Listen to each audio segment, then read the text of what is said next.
Hello and welcome to Tales from the Backlog. My name is Steve Boshier and I am Apollo Johnson. Welcome. Also, we're playing Vieja, Escuela, Pulp tonight here on the show. If you don't know this stream or this channel, this is Shadows of Arconia. Hey, Jason. We have two shows on this channel. On Friday nights, we have ongoing stories. Currently, we are 14 episodes into our Worlds Without Number campaign. This Friday, we're going to be taking a little break from it in order to play Cities Without Number instead. That'll be a one shot, which will hopefully lead into more ongoing stories. But on Mondays, like tonight, we try out lots of different games. This is our second of three.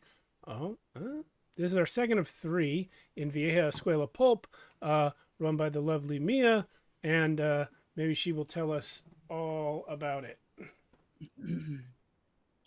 Oh, will I? I said maybe. Yeah, I do have this the is up recap to queued you. up if you want me to, whenever you're ready Oh for no, the that's recap. okay. Yeah, we'll just say this: pulp, of course, is a genre defined by the paper it was printed on. We're talking like sci-fi, action adventure, crime noir.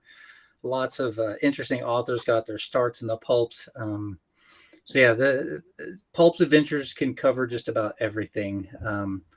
And our adventures are set in 1935, currently in New York. And we'll go from there. Go ahead and, I guess, play that recap, Steve. Yeah, Thank you. so I have a little recap that Mia recorded earlier.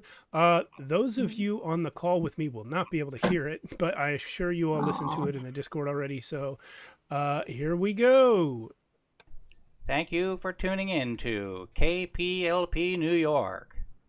The boys in blue arrived after our heroes prevented the robbery of the Moonlight Brews Cafe, arresting two known associates of crime boss Bobby Knucklenose Thompson. Big Mac Rubens and Little Jimmy Dean were taken into custody by officers.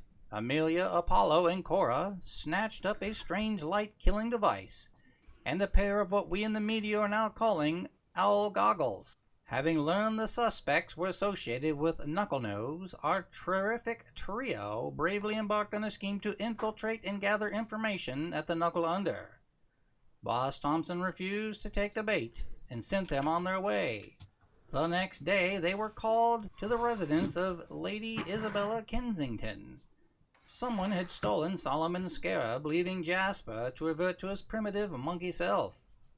Clues were found and plans were made to attend the annual Solstice Masquerade Ball at the Grand Celestial Hall. Once inside, they discovered that Lacey Monroe, well-known English socialite, was in attendance. They probed the party in the opulent halls and discovered a mysterious tome in the library. Within its musty pages was hidden a letter from Lorelei Montague to Henry LaCroix, revealing their quest for the elixir of light. Just then, Lacey Monroe arrived with three thugs and declared the unthinkable, that she was Lorelei Montague.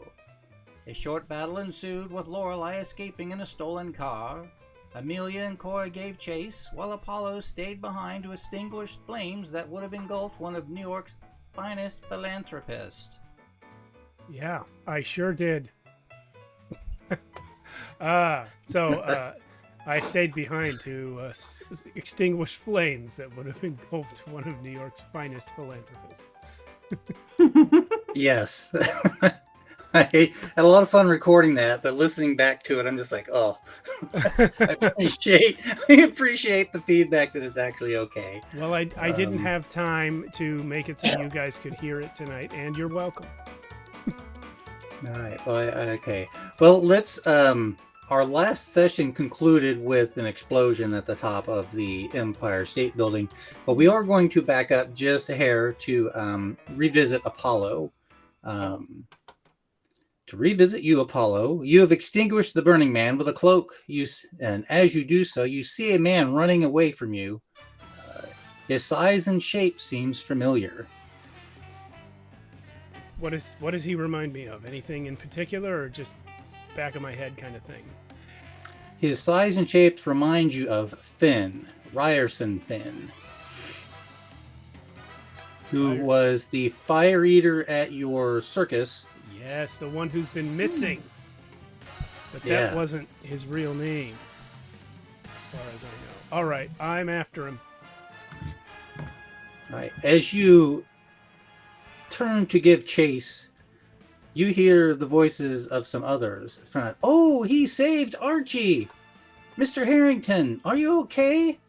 Someone go get Mr. Whitmore, they shout as you take off down the street.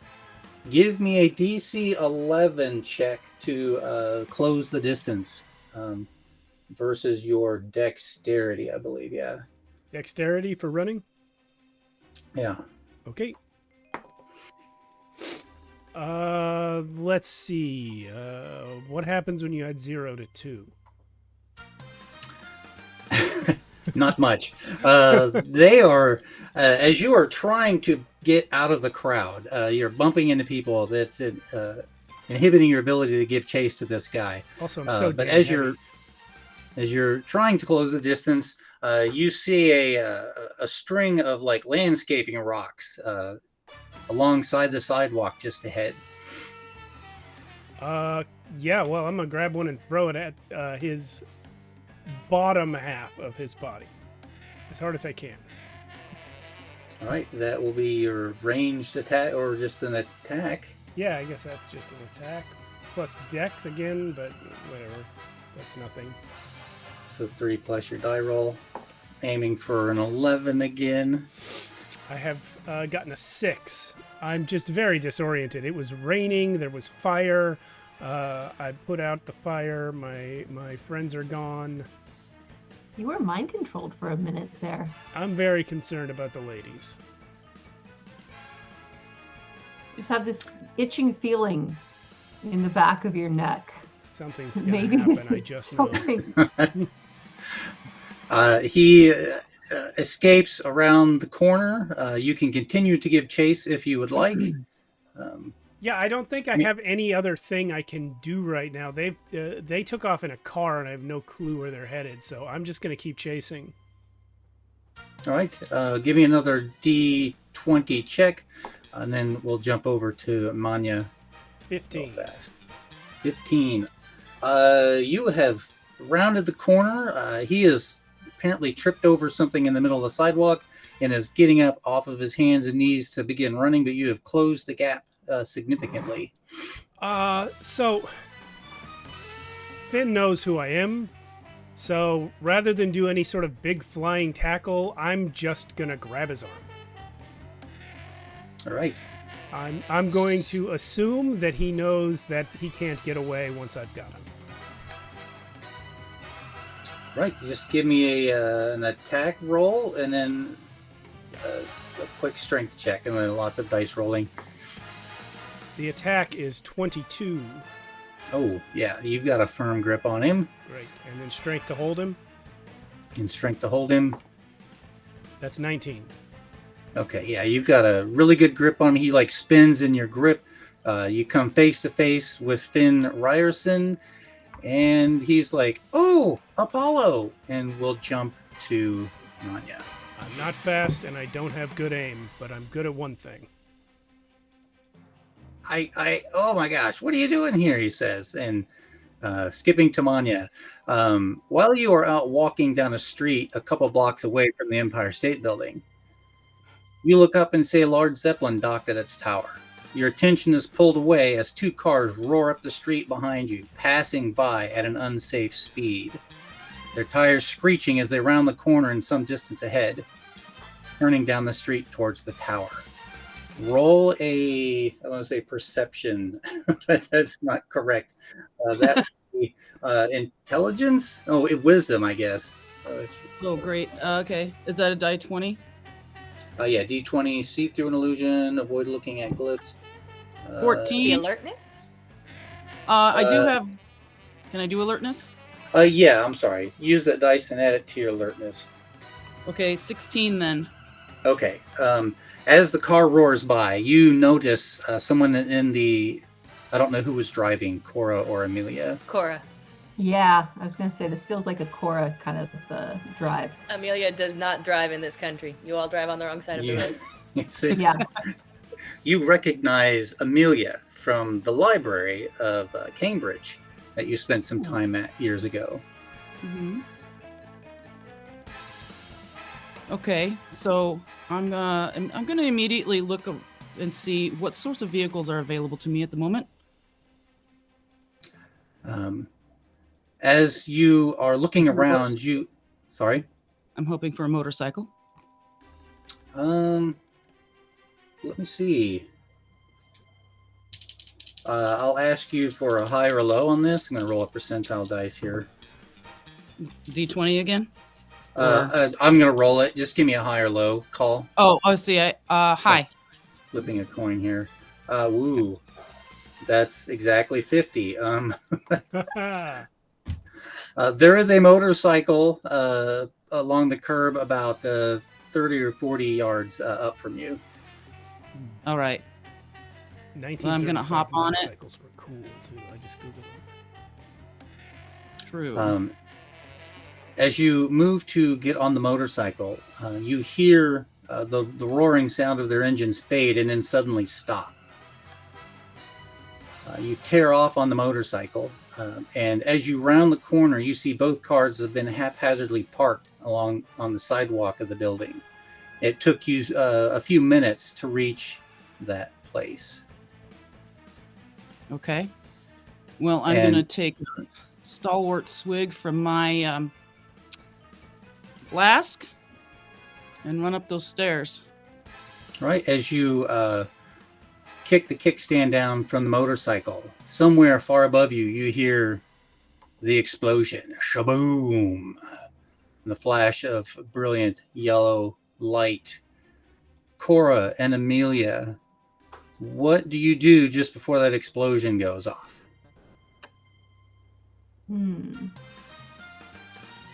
So we flipped open the box. It had the note, and it had the little shiny object. The scarab, yes. Yes. Yes. I would imagine, Cora, you probably snatched up the scarab, yes? Absolutely. I always go for the loot. As soon as I realize that it's a problem, I snap the box shut and try and toss it off the side of the building and duck behind some sort of stone parapet. So give me... Oh, sorry. Nope. Go ahead. Both of you roll dex checks.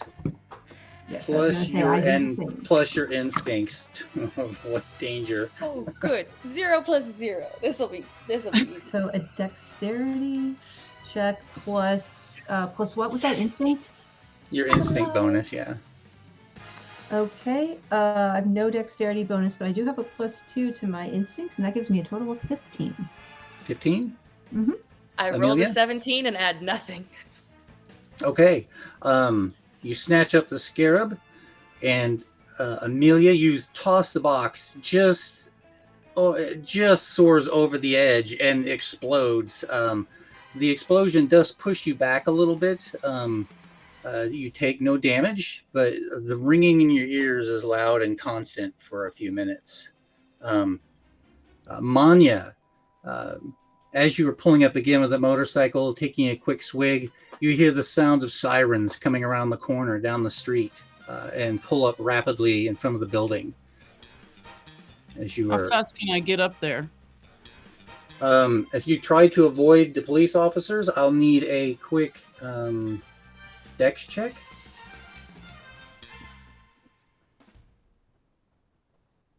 If you want to get to the building before them.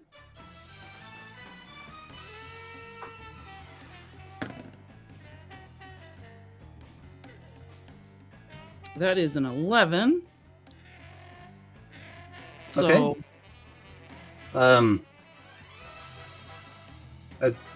Yeah, okay. As you rush to approach the building, one of the police officers jumps out of the car and is like, "You there, stop. Don't go into the building.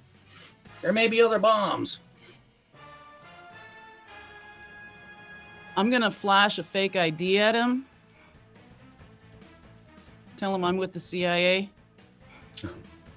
It was a CIA thing in 35. Maybe the whatever FBI. it was. 47 It was CIA. the OSS, Office of Secret Service. Something like Yeah. that. FBI. I'm an agent whoever of works. S.H.I.E.L.D., yeah. Doctor Who. I'm a government Yeah, man. as you flash G-man. He's a G-man. your fake ID, they pause for a second, and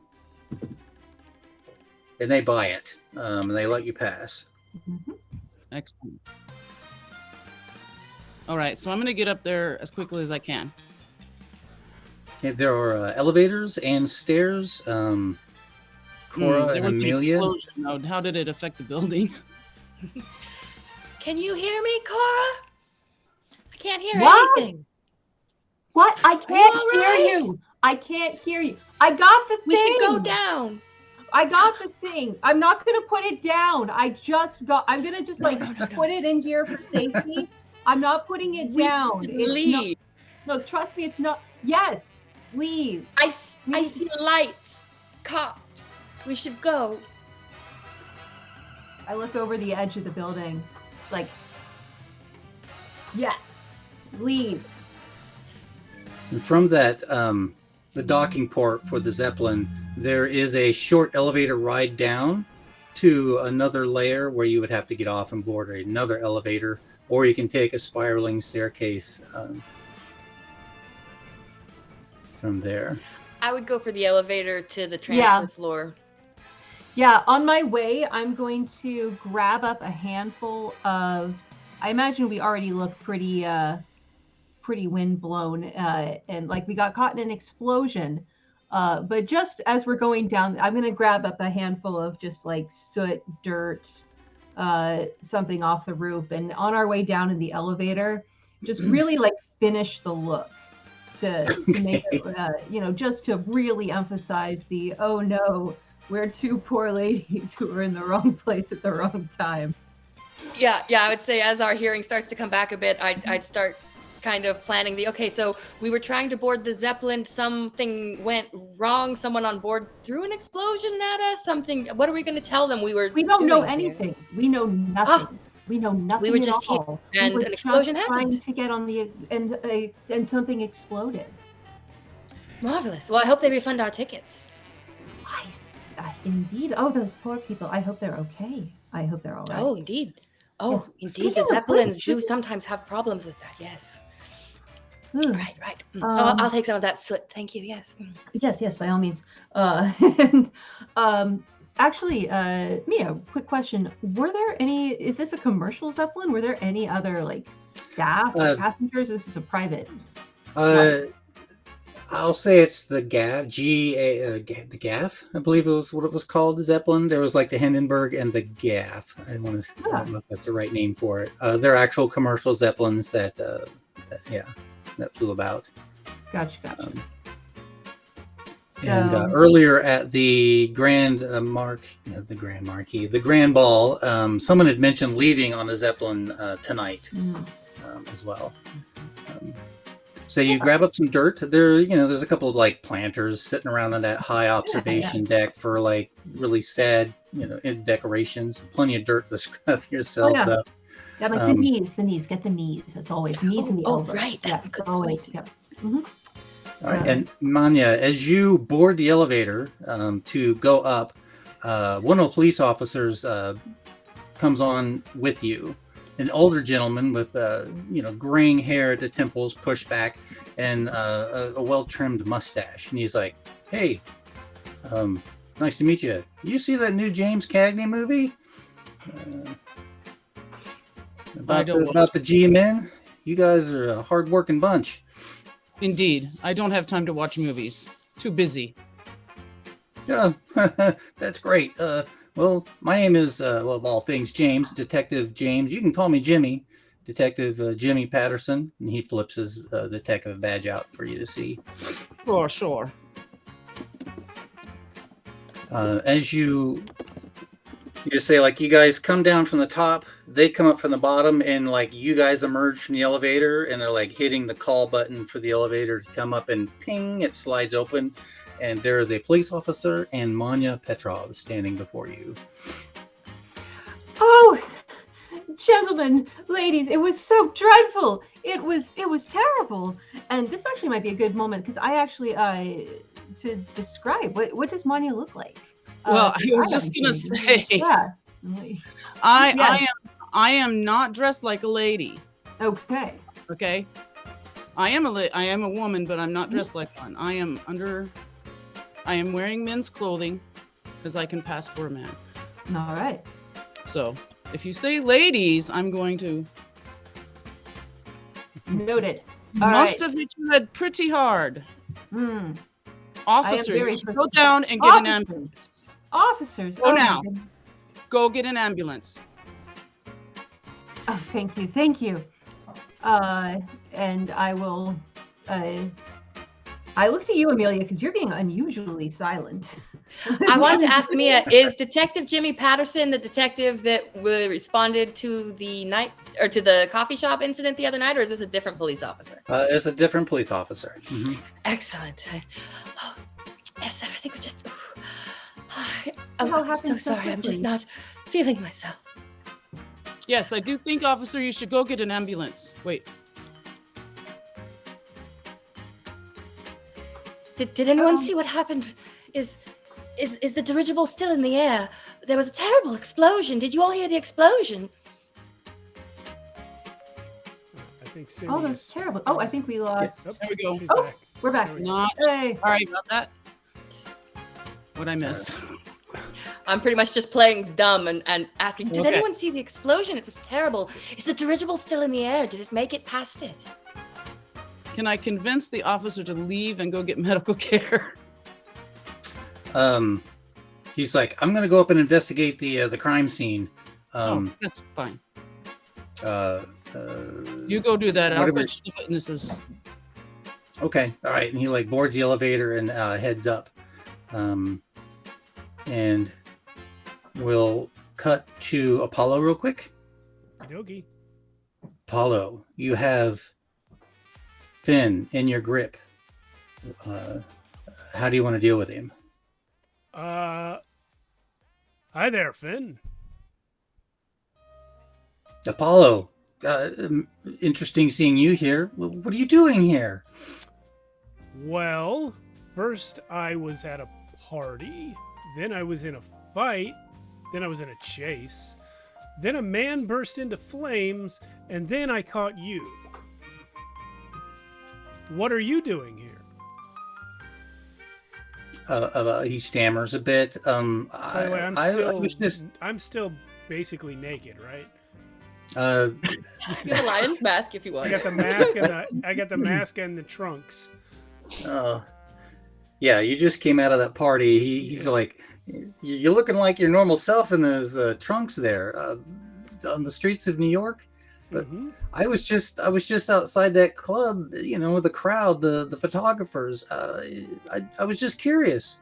That's why I was there. Yeah, that's the ticket. Yeah. Well, given Yeah. that we know each other so well, I would have hoped that upon seeing me, you would have said hello. Oh, I hadn't noticed you, but You after all the didn't notice commotion. me. You didn't notice the 6'5" strong man in trunks putting out a man on fire. You didn't notice that? Yeah. What can I tell you? You're gonna have to let me go. Just let me get out of here. Well, one thing's for sure. Eventually, I'm going to need my hand again, and so I will let you go, but not right now. So I'd actually like to pick him up and just sort of push him against the wall a little bit. Okay. He struggles against you. Do another quick strength check there, sir. Oh, Oof. no. All right. Yeah. That's a 4. He rolled a 5. I was like, surely you're going to beat a 5.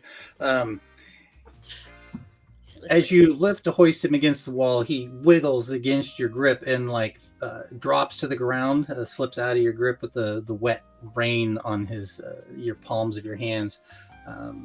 But just as he falls to the ground and turns to run away, a police officer rounds the corner. He's like, "You there! You two stop!" Officer, this man is guilty of a crime. Finn turns to run again. The officer fires a warning shot, and Finn skids to a halt raising his hands above his head. You, officer looks you up and down. Apollo is like, interesting attire. Apparently you've been attending the ball, I take it? Yes, well, I do own normal clothes. It's just a weird night. You can say that. There's always something weird going on the night of this solstice ball. But the eyewitnesses said that you saved a man's life and then chased another man that was leaving the scene. Is this him? This is. I know him as a fire eater from from the circus I work at. But he was there and ran away after I put out the fire, so I chased him. Fire eater. And a man caught on fire. Yes, a man caught on fire at the circus, what was it, a couple weeks ago? That set me on a journey that led me here. It's a long story. Perhaps it will be written up someday. Perhaps. But meanwhile, you there, in the clothes, turn around, give me your hands. As he flashes his handcuffs out and applies them to the wrists of Finn Ryerson. Turn to you. What's your name? Apollo Mr. Johnson. Muscles. Apollo Johnson. Well, stick around town, sir. We may want to question you concerning these events. Absolutely. He turns. I have no ID on my person, but my name is Apollo Johnson, and I'm very easy to see. Right. Well, come with me back to the scene of the crime. I can't, take this actually. man I'm in- pretty sure my friends were in that explosion. Gotta go! Hey, you! What? Oh, as you take off down the road. Yeah. He's like, my name is Pat Callahan, by the way. Officer Callahan. Thanks, Officer Callahan!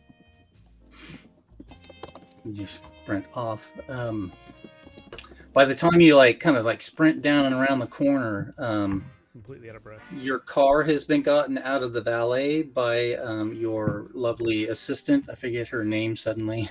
Oh, wait. Lottie. I lost my Lottie, notes. thank you. It was Lottie. Lottie, who Dear Lottie. I don't even think she was there when we did that, but she's there now mysteriously. And she picks you up in the car. Oh, Apollo! And she kind of blushes a little bit looking at you, and she kind of throws a cloak for you to cover up with. Thank you, Lottie. Well, towards the danger. When you take off the road towards the Empire State, Manya, Amelia, and Cora, you are standing there on the landing as you look Detective terribly familiar. Patterson goes up. Yes. Sorry. No, go ahead. Are we in the elevator or in the elevator lobby? You're kind of in that lobby. The cop just boarded and is going up. So yeah, go from there. But I'm Sorry. sorry, you were saying Amelia. I dare say, officer, you look terribly familiar. Have we met somewhere before? Do you remember the library? Oh, yes, of course. What are you doing here? Long You worked at story. You know? Yes, yes. Long Indeed. story, too many deaths. Let's go. Yes, let's all go you do down know. together. Out. Yes, quite. Let's indeed. And everybody into the elevator. Push, push, push, push, push, push. In the 1930s, did they still use elevator operators, or was it? Oh, They yeah. have automated elevators. I believe there would have been an operator. It's like, hey, let's go. He's basically sitting there waiting the whole time, I guess, watching you guys talk. Going down? Probably a bit nervous. Can he be Yeah, Did just you like- feel the extremely building old? sway? That was an explosion. Oh yes, he's extremely old. Please board the elevator. I'll get you to the ground floor. Yes, thank you. Sooner would be better. I'm just feeling so. And I as take it- I'm doing that, I'm going to lean over to Amelia, is this friend or foe over here? Friend, I think, but surprised to see them. I'm Got gonna it. cast a bit of a glance over their way. Hello. Old man's like, I've gotten pings from every floor since I've been waiting, but Oh, you dear. two look to be in pretty rough shape, so I'll take you straight to the lobby. The Oh. other elevators can get those pings.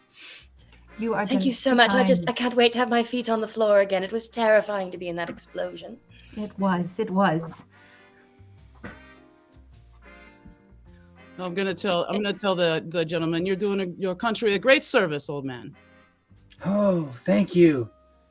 I lost my son in that World War. I've given a lot for this country. He was But thank you. too. Damned fascists. As you reach the bottom floor and the door opens, there are a few more officers lingering around the lobby, and they see you come out, and one of them had seen you flash the badge, Manya, and allow you to pass and leave the building. Once we're out of earshot. No, go ahead. Are there gonna be any outside? I assume there will. There are more cops outside, yeah, but they are, at this point, they're escorting people quickly out of the building. Please evacuate. There may be further explosions or bombs on the site. I'm gonna try to look like I'm also escorting the two of them officially. I will sort of under my arm, sort of pluck at your sleeve to guide you towards the car that we stole, to make it look like you're the one leading us in that direction. Good idea. And just be like, that one. So, and when we get there, I will head for the driver's seat if nobody else stops me. Again. In this country, is it not customary for the man to drive? Yes. Sorry. We actually did have this discussion earlier this You're in evening. my custody right now, move it. Well, it is if it's Cops, move it. okay. I will give you the key and retreat to the. I'm assuming Amelia's grabbed the passenger seat by now, so I'm stuck in the back. I don't know. Eh, we're Amelia's good. taking shotgun. Okay. I Unless assumed you that don't- Cora would want to be behind Manya as opposed to having Yeah. someone potentially at her back in a situation where she was uncomfortable. Is Amelia's Yeah. way of assuring herself why it's not selfish to just take the passenger seat. Oh no, go for it. Have Lottie and I arrived yet? Good question. I would say yes. You're like, you kind of round the corner and you see the big crowd of police officers, and you see the car that Cora and Amelia had driven off. Kind of like to get out of the area, they turned around and are now driving towards where you guys are down the street. Ah, I see Cora and Amelia, and it seems they've taken some sort of prisoner. Do we have a minute? Do we have a second to see Lottie's familiar car coming around the corner? Yeah, as you turn and head that way, Manya driving, Amelia and Cora, you will recognize the car with Lottie in the driver's seat. Oh, look, our associate. Do we do the meme from Yeah, for sure. where they all like stare at each other as we go past in the station wagons? But I will lean out the window and just do a quick to Lottie to indicate. Or no, who's driving, Apollo or Lottie? Lottie's driving, and Apollo's just really uncomfortable with it, but we're doing Yeah, I'll gesture to Lottie to turn herself around and follow us. Because And- because I know where I'm going. You insisted This would be on where- driving. That's true. We have a safe house in town that we could regroup at and discuss the events of this evening. And I'll begin giving locations to roughly where I think it's located. I think Amelia knows where we're going. it. Yeah, we were there earlier. Yes. This is And good. I'm going to make several extra turns around corners, paranoid. and eventually make it there. So, how do you two know each other from the library? Well, you know, of course, I was working at Cambridge as the librarian for many years there, and well, Of course. Officer, I suppose, Petrov was a frequent visitor who was doing research at the time. This Huh. is true. Very do many intelligent things. student. Oh, I appreciate that. More of a hobby. Fascinating. And what was it that you were studying in Cambridge, Officer Petrov? Oh, I was not a student, just using the library. We had an What's extensive instead? research section I for may have various went to some topics. classes, but not officially. And what were you unofficially studying? Some archaeology. Ah, I can see why that caught Amelia's attention. Indeed, it's rather a specialty of mine. That's Or why client. Oh, I'm sorry, what was that? I was studying archaeology for a client. Oh, interesting. Are you some sort of scholar for hire? You could say that. I am I have a anything. unique- A particular set of skills. Yeah, Well- we say we've got a particular set of skills. That man keeps making wrong turns. Driving like a woman.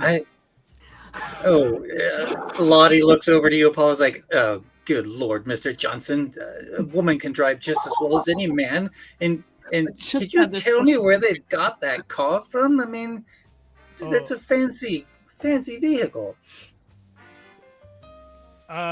Most likely Amelia purchased it with all of her money. Yes, I'm sure it was obtained completely legally and above Oh, in an above yes. board fashion. It doesn't at all belong to the philanthropist Archie Harrington. Ooh. Did he? Exactly. You He was Oh, getting out of it. right. We walked up and got into it and took off right as he caught You fire. stole That's his right. Bugatti. Yeah. Yes. I will remember that, and as we are approaching, I will lean forward and say, perhaps we might leave this car perhaps a few blocks away in Indeed. a public place and allow our associates to catch up and finish the rest of the journey with them.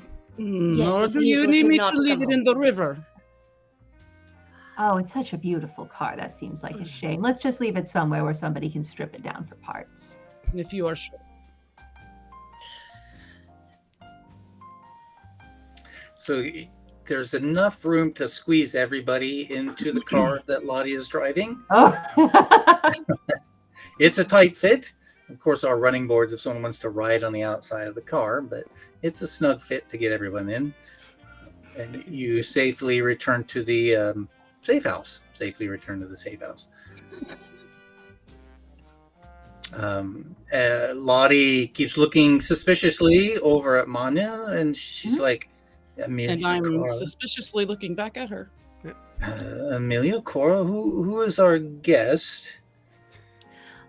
Officer Petrov is someone that I'm familiar with in my past as being someone who's quite adept at putting pieces together and unraveling mysteries. And, he ran into us right after the explosion, and I thought perhaps whether he's involved in the explosion or not, we could bring him back and unravel things together and see what we come up with. Well, they may be a valuable addition to the team. We'll just have to wait and see. Please step inside. Please tell us what happened. What are we going to do? Did you get the scarab? We did get the scarab, yes. that we did. Beyond that, However, oh, we did not, unfortunately, get the culprit. However, we did get Finn Riley. I'm sorry, I don't Who's know Finn who that Riley? is. Oh, he was the fire eater from my circus. I believe he has been involved in some of these human combustions. The man that I saved was likely lit on fire by Finn. I captured him and turned him over to the police. Goodness. Did he say why he was lighting philanthropists on fire? Well, I ran out of time to question him when I saw the tower explode.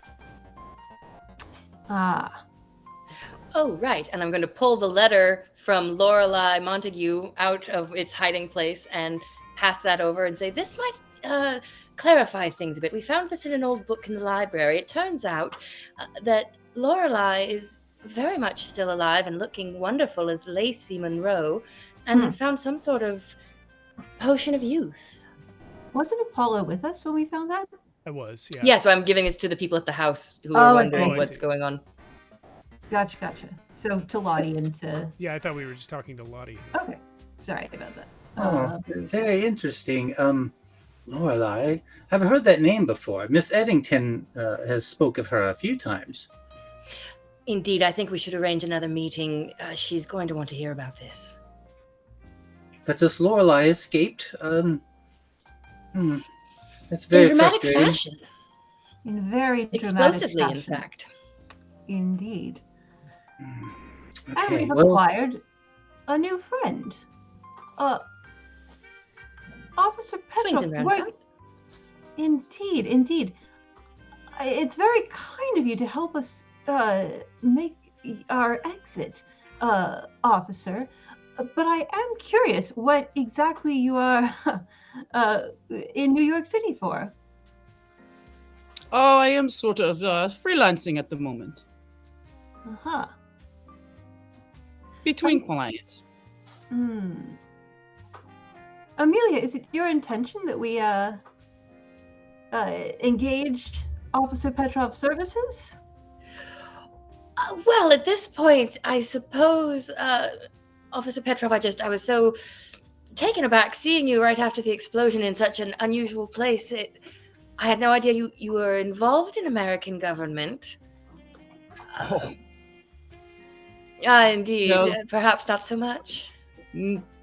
no. I saw you drive by on the street and I thought, I've got nothing better to do. I must say, I greatly appreciate you bringing up our old acquaintance. I don't quite know how we would have gotten out of that without you.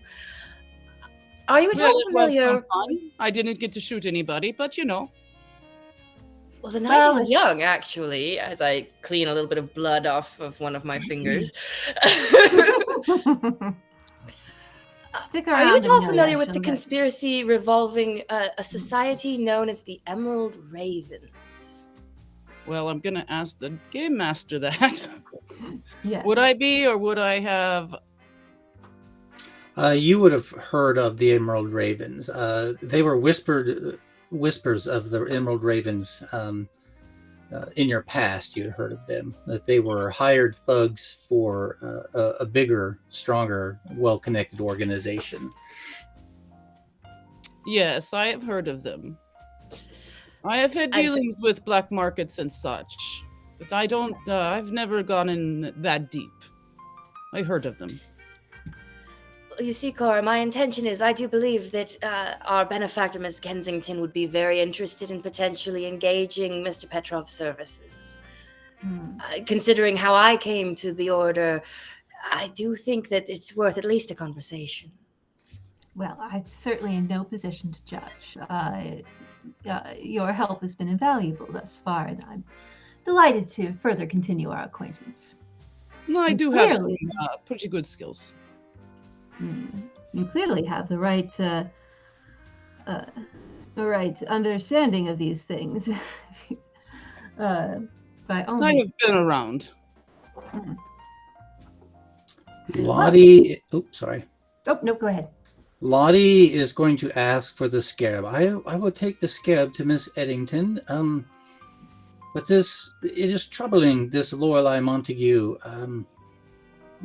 Were you wanting to chase her down, or let her do what she's done and get away with it? I think we need to find out a little bit more about this oh, what is it that she called it? This immortality questing she's doing. There was a needed component for this elixir of life.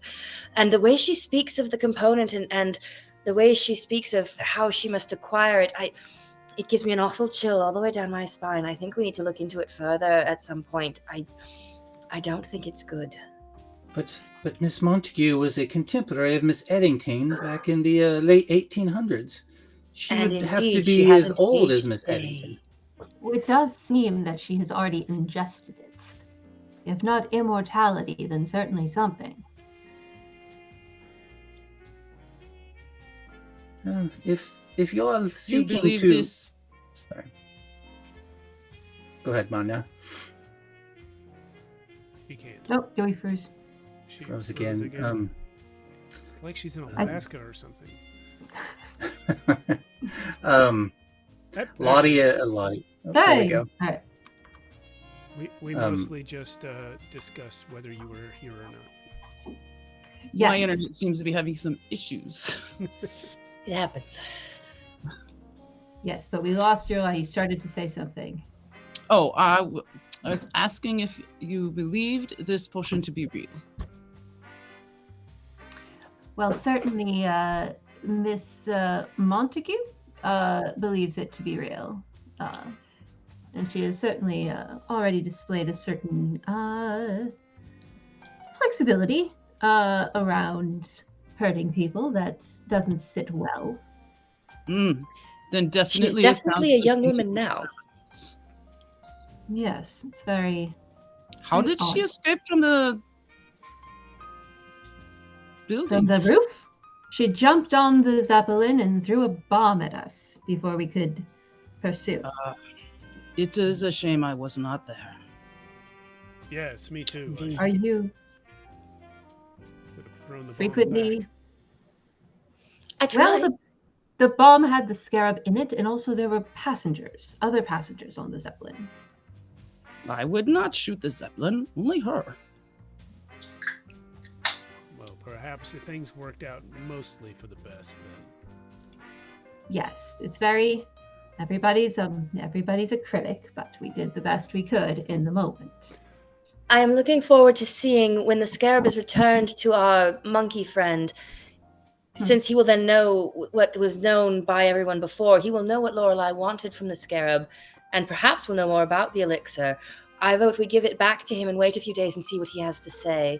Oh, In the that's meantime, I'm right. sure we can keep ourselves busy with research or something. I mean, we have that rod that took away the light and those goggles that we found. We can look into those. Yes, but before we do any of that, I must excuse myself to put clothes on.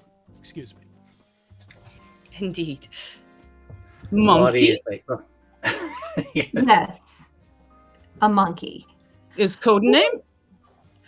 Surprisingly, I no. Question, Mia. I have had the scarab tucked against my skin for the last 30 minutes or so. Has anything happened to me? Because I completely forgot that what it did. Yeah, let me see. Roll a... What are we looking at here? Wisdom saving through illusion. Roll your charisma. Roll a charisma check. Well, luckily that is the one thing I have a plus in. All right, and it's a d20 for checks as well as for skills, Yes. right? Mhm, mhm. Okay. Yes, charisma. That's gonna be with my bonus a 9. Over the course of the drive back, you do get a few flashes of some things. Unfortunately, they're mostly of like the more powerful like imagery of like. Have you ever seen the movie Brainstorm where they've got like the device and they plug it into the chimp? And anyway, No, you kind of see, you kind of see through the eyes of Jasper for a moment as he's like in his little monkey hand, like scrawling in his journal. About nothing in particular, but then you get a flash of like Lorelei and how her thoughts are on getting to France via the Zeppelin, and these feelings of revenge and hatred in her have fed into you. Oh. What? It's odd. And as I take the scarab out, I'm like, she's angry. Amelia, do you know? Did it say in the letter who she might be angry with? Oh, let me read back over it. Wait, if you take the scarab out, I'm gonna rip off a part of the cloak I've been covered with and just fold the scarab up into it. I'm gonna do like I'm gonna Bilbo Baggins, like, no. For safety, you can hold on to it in the package. Laura's lies I will like, take- I'll actually take that. Thank you. All right. Perhaps we can put it in a box, not just in fabric. All right. Anyway, off to get dressed. The letter has been written about mixed emotions. There was a hidden document holding the key for the last ingredient. There was a gravity to her actions. The ingredient was powerful. Her heart aches at leaving him. Maybe is he still alive? Do we know if Henry's with us or not anymore? I haven't met any of these people prior to tonight. Lottie perks up a little bit. Henry LaCroix. Oh, they were lovers once. And they were close associates of Ms. and Lord and Lady Eddington. Now perhaps we should all take this over to Lady Eddington's house, and perhaps a further conversation with Lady Eddington is called for. Indeed. I would love to hear what light she can shed on this for us. Mm-hmm. Or perhaps we need to get ourselves to France as quickly as possible. One of the two. I do love France. I mean, it's always a good time of year. Oh, it's just...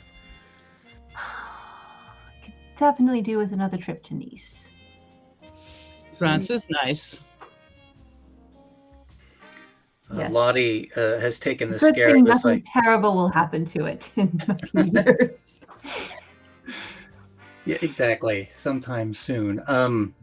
It's like, well, we could go see Miss Eddington in the morning, but if you are inclined to get to France in a hurry, I may have someone that can help you out. Do tell. Really? Yes, Doc Everett in Jersey. If you would like to go see him in the morning, he may be of help to you. Or if you want to see Miss Eddington, that's your choice too.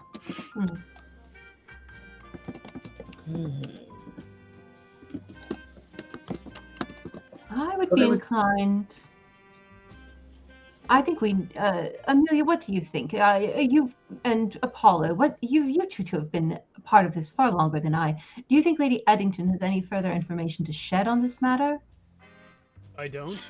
Should we pursue with all speed? I think we head to France.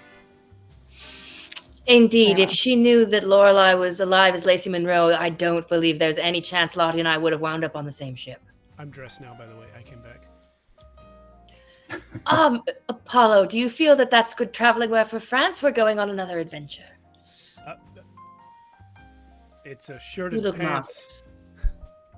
I need to pack, and I run. Indeed, so do my I. room.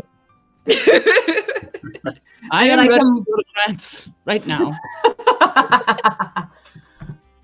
I do. I come back out and I point. I do like you. I still need to pack, and I'll. I'm gonna when the ladies are gone, I'm gonna look at Manya and go, "Who are you again?" My name is Manya. And Who are you? A member? I don't know, but I will help. All right. I'm Apollo. It is good to meet you. Indeed. So you If have these are fascists, I am happy to help bring them down. Sounds good. You have guns, Okay. I guess? Yes.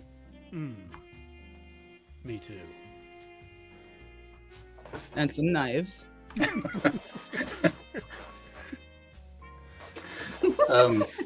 Through the course of the night, Lottie's going to offer to take you, Manya, to go and retrieve any clothes or equipment that you may have at a hotel or wherever it is you may be staying. Okay. Gather up your equipment. The others will have the opportunity to pack, to prepare to leave. Did you want to send any messages along to Miss Eddington in the morning before you leave to go to Jersey? Oh, yes. Definitely, yes. Yeah, I'll let Yes, him I'd say know leave to her a copy of write the letter. Yeah. The cover letter. Yes, give her a brief rundown of the events of the evening. The hope that the knowledge contained in the scarab will illuminate events over the course of time once the monkey's wearing it for a while longer, and that we're off to France. And hope that she knows something about the elixir of life or can start people researching it while we're gone. Okay. Make note of that. Research. Right. And Lottie does inform you that once you get to France, if you want to go to investigate or speak to Henry LaCroix, his estate is south in France along the coast. We might be going near Nice then. Oh, that's nice. I see what you did there. Who is going to drive the car to Jersey? This. Can we do a dex roll off to see who gets to the car? Who gets Yeah, to the let's do it. driver's side first? Let's do it. You're all like rock, scissors, paper. Yes. I got a 12. Oh, you're playing too? Okay. Of course. All right. Of course, he's the one who started the first conversation about who was allowed to drive the car. Hold on one second. I got 4. I want to know if I can use my special trait on this. Well, 5 technically. Ooh, every little bit counts. A big old 5. All right, I don't think Yeah, I it goes can. out and is making herself All right. comfortable in the back seat because she knows this is where she's sitting today. Yes. Should Okay. Apollo win that roll off? I'm sorry, I was distracted. What'd you get? That's 7. 7. So while you guys are like still packing and getting your bags ready or whatever, I'm just already in the driver's seat. As you leave the city and you are driving to the address provided, you are surrounded by the lush greenery of the New Jersey countryside. Speeding down a winding country road, tall trees line the road, leaves rustling in the gentle breeze. Climbing a hill, the trees part, revealing a large field ahead with a hangar. As you get closer, you see the siding is weathered and worn, showing its age. Yet it still stands as a cathedral of engineering with colossal doors reaching to the sky. A battered sign reads, Everett Aeronautics. The crunch of gravel under the tires follows you as you pull to a stop. A woman dressed in an aviator's outfit, leather jacket and fur-lined collar, goggles perched on her forehead, grins and waves you forward. Come. Okay, I will Have to drive. walk forward. She's waiting for us to pull the car forward? Or for us to get out? Get on the To plane. get out, yeah, Okay. yeah. That we will do. Oh, come in. She looks over each of you, is like, Apollo and Manya, looking to Apollo and Manya, and Amelia, Cora. She's looking like who's who. My name is Ellen Walker. Who are you guys? Who's who? Yes. I'm Amelia, and it's a pleasure to make your acquaintance. Oh, thank you. And she thrusts her hand out to shake yours. She grips it very aggressively and shakes it. Is there any oil left on my hand after? Our hands are clean. Oh, good, excellent. Not the mechanic. Are you Doc Everett? Oh, no. I'm Amelia Walker, the pilot. Ah, Say Amelia or Ellen? Ellen, excuse me. I'm Ellen Walker, the pirate. Sorry. I had an Amelia Earhart photo going in the. There it is. Yep. It's not at all nothing to subliminally foreshadowing. No, we'll be fine. So is miss. Doc Everett the owner of the place then? Because I thought he was the pilot. Oh yes, come on in. Doc Everett is our brilliant inventor. Ah, I don't know if you Oh, ever this is heard an of Nikola invention Tesla, but he worked along Nikola Tesla many, many years ago. interesting. Indeed. And he That's built me hard. some sort of lightning gun for my act. Sorry, bad time. It would be something to ask him directly. Unusual request, Mr. Johnson. Oh, just a passing thought.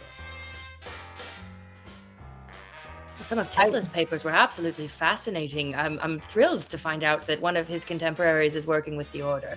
Wonder what sort of plane we're going to get on. That was my question exactly.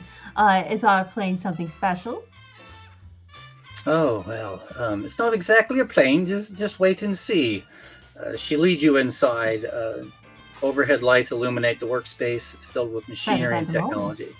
The smell of oil and metal fills your nose, and a symphony of clinks and clanks echo through the expanse. Filling the far end is a dull black blimp with bronze trim. Sorry, a blimp? A With blimp. Mm-hmm. Well, you're right. It's not exactly a plane. How on Oh, earth no, did no, you no. get it to fit? There are doors at the other end. We can get it out, she says. Ellen says. A spectacled man approaches. His lab coat is a canvas of grease stains, and his hair wildly sticks out in all directions. Watch out! A scientist. Dr. Everett, I presume. My name is Amelia Bennett. It's a pleasure to meet you. Pleasure to meet you. And he turns his back and waves his arms open wide. He says, "We have crafted this beauty of a prototype to test my newest materials." What materials are those, sir? Turns back to you. Apollo's like, "Well, we'll get into that. It should catch that Zeppelin of yours. But it is made of many fancy composites and just things that I doubt that you'll understand." Oh, that sounds fascinating. I Tell did me finish more. school. Is that and I'll point to something at random on the plane. I'm like, is that cotton? He looks over at you. Core's like, "Oh, good Lord. I must get back to my work. Miss Walker, take care of them." Is I it? really hope I'm pointing at something metal too when I said that. Sorry, go ahead. Is it armed? Does it have weapon?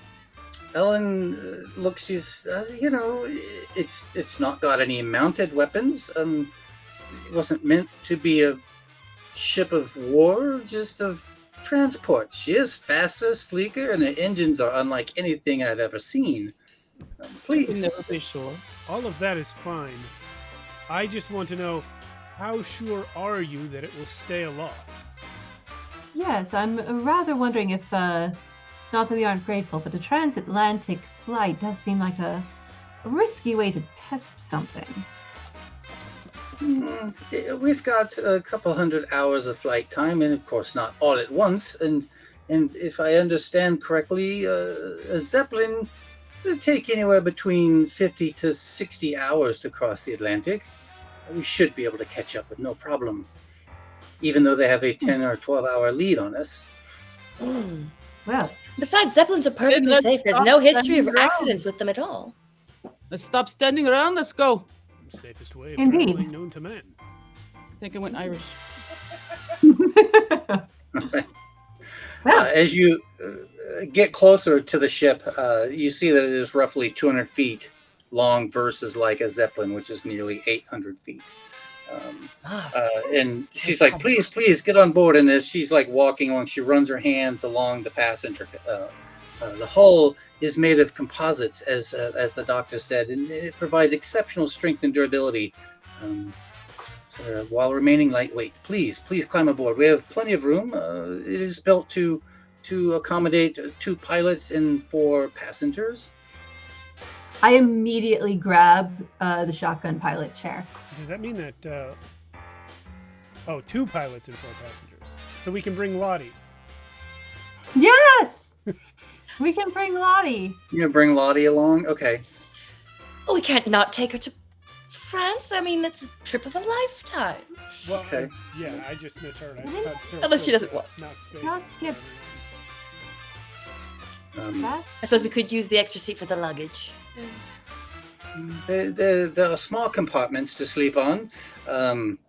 Ellen looks to you. It's like the beds are average size for normal sized people. She kind of shyly says. She kind of like lightly punches you on the shoulder. Apollo's like, for a big man like you, it may not be entirely comfortable. I'm circus folk. I can sleep on the floor. Oh, a circus performer, a strong man, I take it.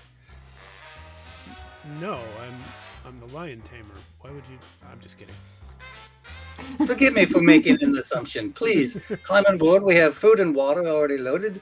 We can be in the air in 15 minutes. Wonderful.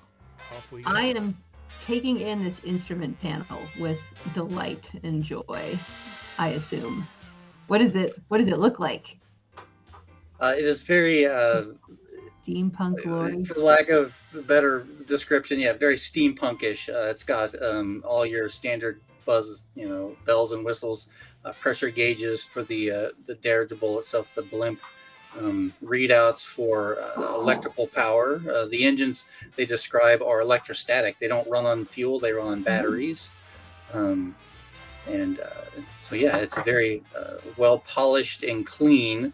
And as Ellen jumps in, and she quickly takes a handkerchief out of her pocket and scrubs at the already clean glass just to polish it up even more. Oh, you find the instrument fascinating, do you, Miss Montesquieu? I do. They are beautiful. What a beautiful machine. What is she called? Oh, well, the doctor hasn't really named her yet. I've had some suggestions, but maybe the 4 of you might be able to come up with a decent name for fancy craft. And you said black, Mia, you said black and gold?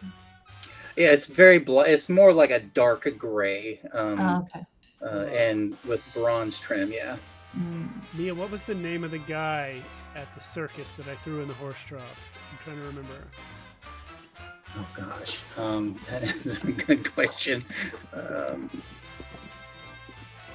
Apollo Johnson,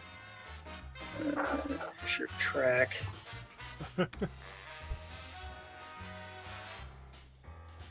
I don't recall where the notes on that.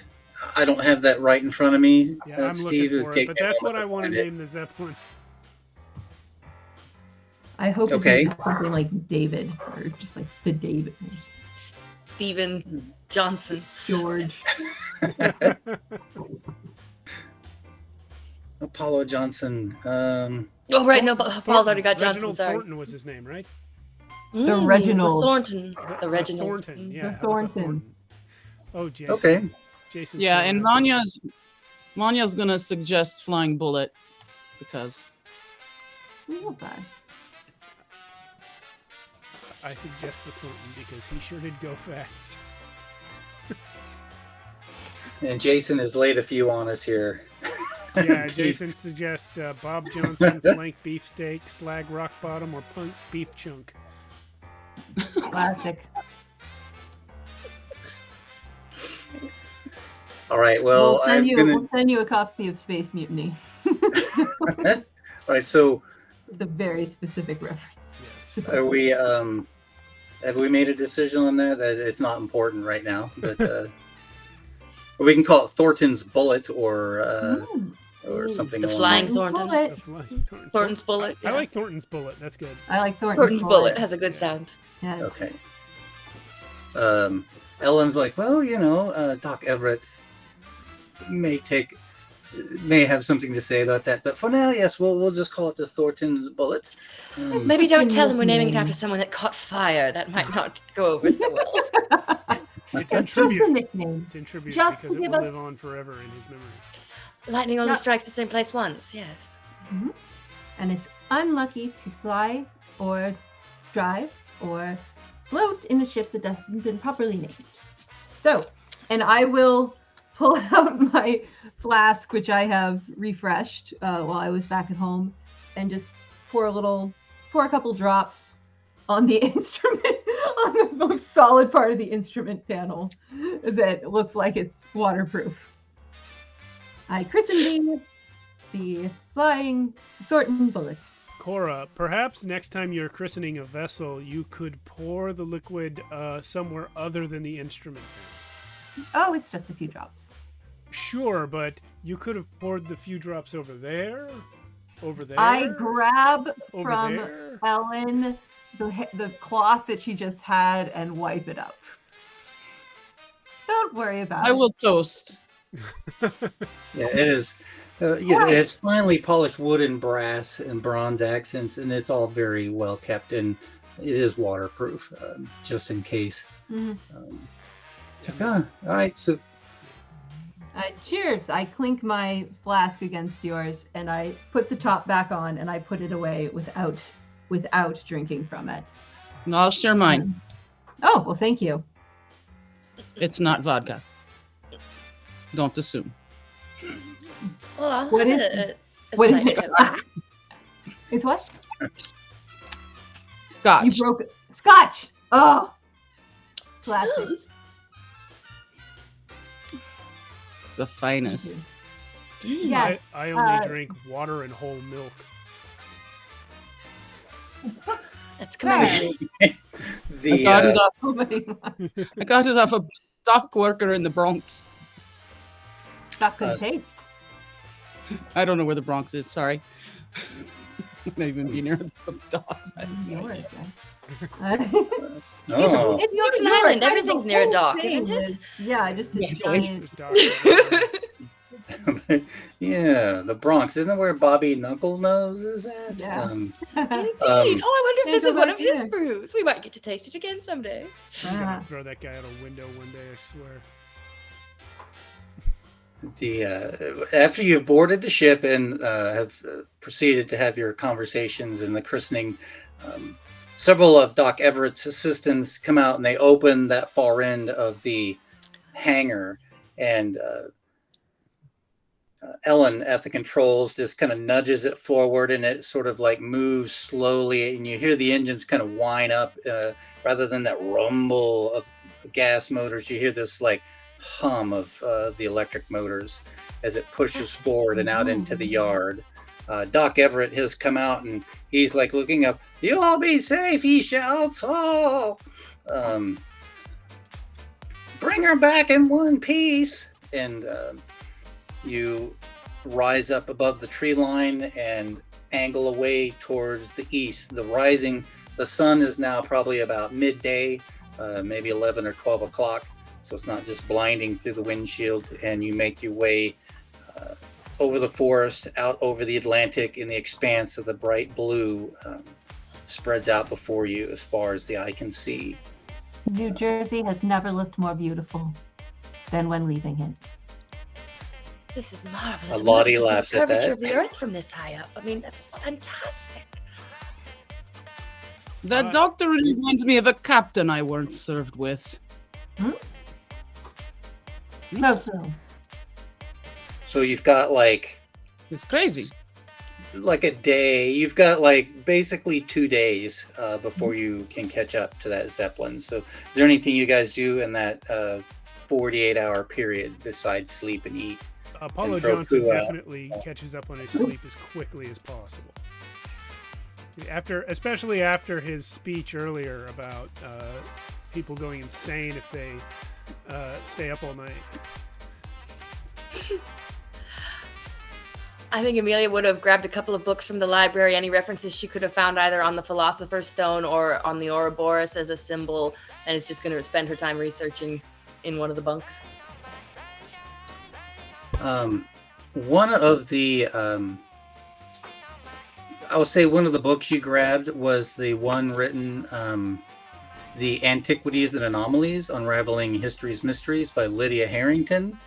As you are like actually getting a chance to sit down and look through it, you see in the dedication, I dedicate this book to my husband, Martin Harrington, and my son, Archibald Harrington. Oh my! Oh, that man you saved his. Oh, he's related to the writer of this book. Oh, that's so Oh. marvelous. What? Oh, I'm sorry. I should have let you sleep. I'm so sorry. Go back to sleep. Okay. Anything else for Amelia? Oh, because I was going to throw something in. Yeah, please. Yes, Yeah, please. in turn. Yeah, go I ahead. am going to spend the trip learning this instrument panel as best I can, just from observing, picking up any documentation that's been left aboard. Cora is absolutely fascinated by this.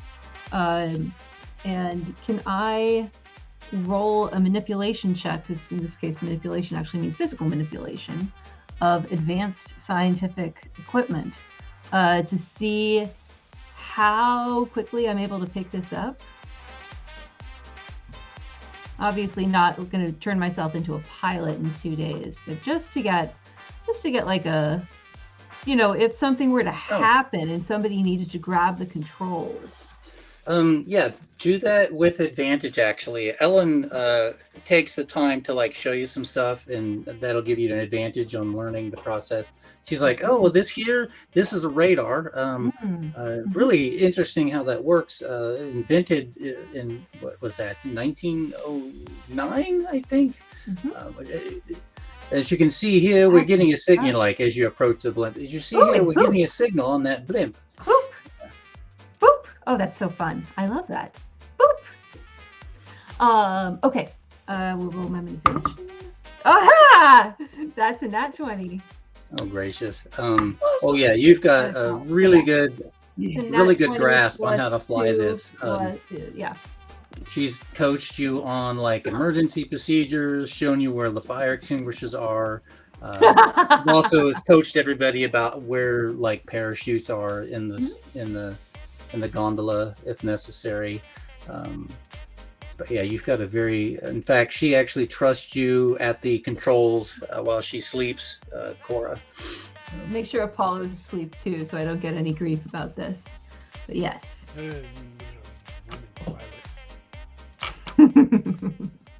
That's it for me. Manya, anything on that over the course of 2 days? Yeah, so between getting some sleep and cleaning my weapons, sharpening my knives, is there any engines or anything like that, like engineering, or to people who are not the pilot but taking care of other aspects of this ship?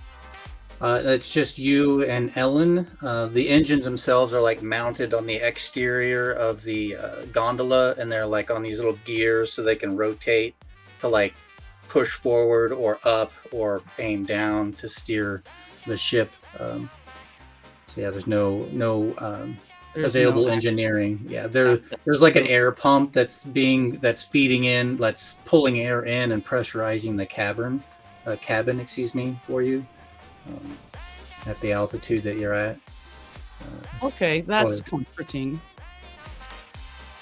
Yeah, so I'm just cleaning my guns and sleeping then. Okay. Then we will jump ahead. Doc Everett's invention proves itself very capable. The radar had picked up the Zeppelin, and you are closing. You can see it off in the distance through the viewport. But as you are looking at it, 2 more signals pop up on the radar, Cora, just at the very edge, and they are approaching fast. Ooh. Ellen, what? Two more. Coming from the south, yes.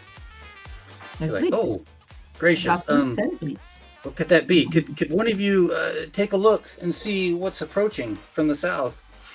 I volunteer for that. Give it a quick perception check. Excuse me. At your 5 o'clock, Petrov. Yep, we're heading towards break here in a few minutes. Perception. Yeah, perception. You mean- That's not the right thing. Alertness? Basically, Alertness? wisdom. Yeah, Yeah, alertness. I'm alertness. sorry, I keep forgetting alertness. Alertness. That's a 17. As you're like scanning the air and with a pair of binoculars, you see 2 small biplanes approaching from the south. And just then, Ellen is like, she's squinting her eyes forward towards the blimp. It's like, Cora, can you see that? Is that what I think it is? Cora, roll an alertness as well. Absolutely. Ugh, not good. That is just going to be an 8. That An 8. You can't see quite clearly what happens, but like a shadow hanging from the bottom of the gondola kind of like drops and then like peels away. And you remember from the other night, you don't see it clearly, but you remember that there was a small biplane attached to the underside of the gondola of Yes, the of course. graph, the Zeppelin graph. Somebody just disembarked And in a very dramatic fashion. Ellen turns to you and is like, what is it coming from the south, Petrov? 2 biplanes. It's like, oh, And I'll that can't be describe good. them, what they look like. As you get a good look at them, they look like slightly more advanced than like World War I biplanes. And you're looking, and as they get closer, you're like, they do have guns mounted on them. And as they approach, you hear the rat-tat-tat-tat-tat as they start opening fire on. I have Fulton already Bullet. pulled out my rifle, and I am trying to open this window. Can I open it? You can. It's got like one of those like crank knob to crank it open. And at that though, we will go to break. Woo! Here we go. I have some dynamite. Air combat. All right, we'll see everyone in 10 minutes. Thanks for I watching. have a roguish wink. It's going to be very hard. I'm off camera. Welcome back. Hello. I thought I was on camera. All right, whatever. Welcome back. It's a very Tales from the small Backlog brain tonight. And Vieja, Escuela, Pulp. Yes, we're narrow. We're on a blimp. There's biplanes. Manya wants to shoot at them. There's a whole thing. Let's do it. Hold on, let me get the action scene music on. There we go. I think as soon as I saw Manya start opening the window on one side, I'd run to the other side and start working on getting it open so that they can switch sides and shoot out whichever window the planes are on. Good idea. I Maybe. have a pistol, which isn't as good as the rifle in this situation, but it's something. Yeah, there is a Quite. far below you. There is a coastline approaching. You're still a few miles out over the ocean, but you can see there is a coastline ahead. And 2 of those planes are coming at you, firing their machine guns. And the third that was attached to the bottom of the Zeppelin has detached and has turned and is flying south in the direction that the other planes came from.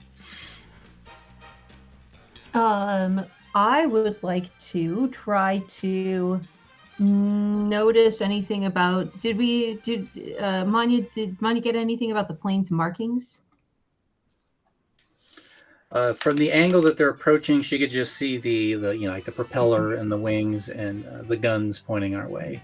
Okay. It's enough Right. that they're shooting at us. Yes, quite. Okay. I will take out my revolver and stand by. Guys, Right. I don't know And if it it's is- helpful, but I have a box of 25 sticks of dynamite. Dynamite! You brought that on the blimp? Well, yeah. What was I going to leave it at home? Perhaps. You could have Well- just left it with that nice mad scientist. He seemed responsible. Well, no, first of all, he didn't. And second of all, I don't have a home to leave it at. I'm circus folk. All right. Okay. Okay. I would like to see if I can zero in on the pilot of one of those planes. Okay. Are they As are you they in range enough? crank the window, there's a little bit of a as the air Yeah. moves through. You are going to lay your right. Just then, as I looked up, there was a picture of a dude with a sniper rifle. You drop your rifle and you're peering through the scope. I'll have you do like an attack roll. If you're aiming for the pilot, based on what you roll is what you'll hit. I've got 3 target numbers here: 11, 14, and 17. Amelia, Cora, and Apollo, what will you be doing while Manya takes a shot? I'm opening the other window. Yeah, I was Okay. actually going to ask how many windows are there on each side. If I can be shooting out the same side as Manya, I'll open another window. I would say there are like 6 windows along each side that can be opened. They're only about maybe 7 or 8 inches tall by like a foot and a half wide, and again a small crank to open to let fresh air. And they're not designed for like jumping out or anything. So yeah. Okay, then I'll just open one and shoot at the same plane with my 45. Okay, While so he's- I'm gonna roll die 20 for that. Yeah, plus your attack roll. All right. And I think you get a plus because of the rifle and scope. Amelia? So I'm on the opposite side to them, opening the windows so that when the planes get past us, they can run to the other side and not have to open them already. Okay. And Cora? So I have one of my particular talents is something called jury rig, where I get an advantage to manipulation checks if it's pulling off a stunt or improving inventions. I'm looking at this dynamite and I'm thinking something like perhaps some sort of slingshot from, and I'm looking around for rubber tubing. Okay. That I can, so perhaps in the supply cabinet and the medical equipment, if there's like some rubber IV or rubber straps from something, and getting to one of these open windows and building myself a slingshot.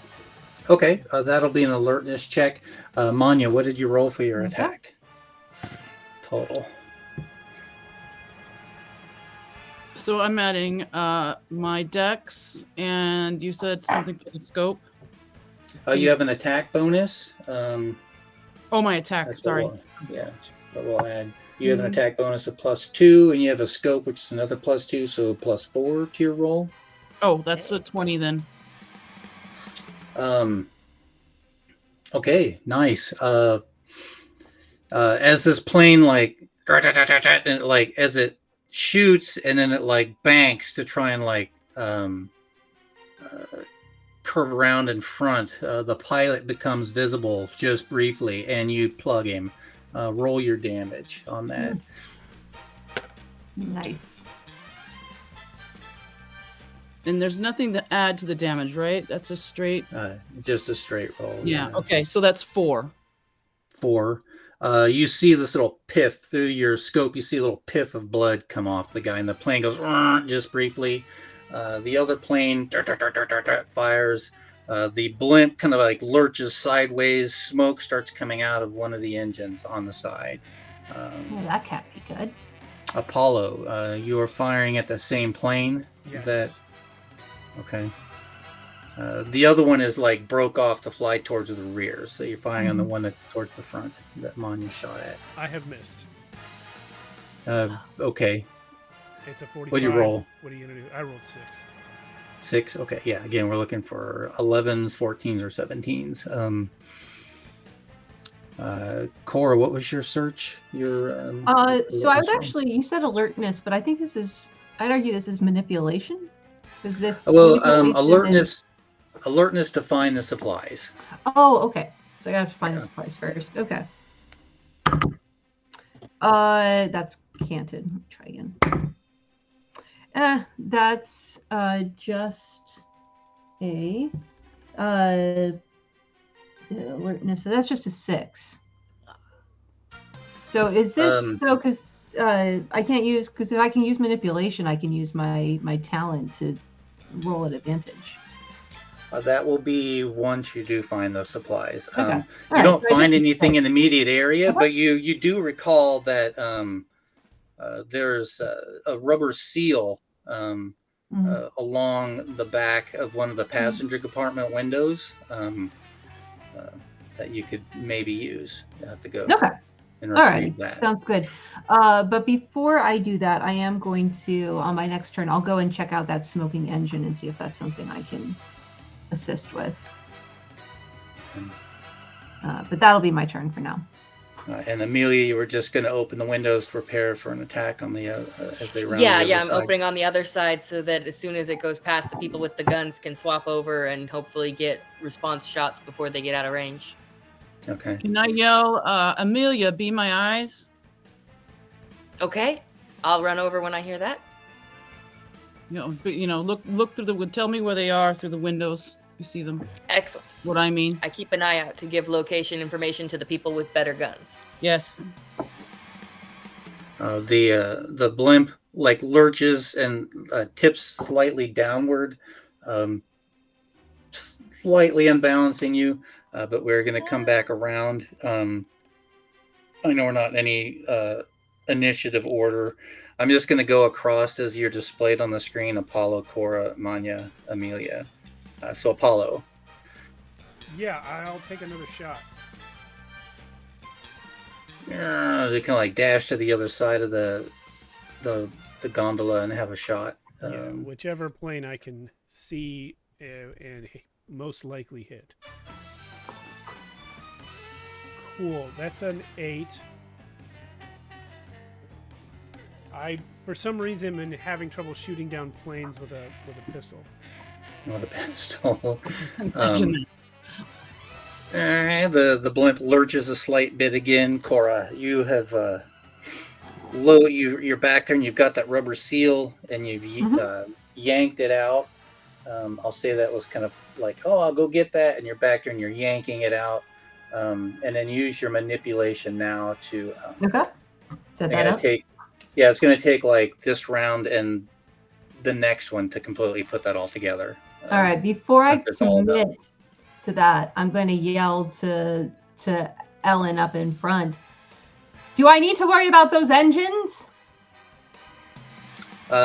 She's like, oh, there's nothing we can do about them from here. All I right. would recommend that you guys put your parachutes on just in case. Already Noted. did. I will roll for that jury-rigged slingshot. So that's going to be a 19 and a 15. So now I roll well. Okay, so that's going to be... So that's the 19 plus 2. So that is 21 to set up my slingshot, my improvised dynamite slingshot. You are pretty confident this is going to work. Again, it's going to be like next round before you can like get it all tied in the window and strapped in place. Moving along, Manya. Good idea. So I am going to take aim at the very next available pilot.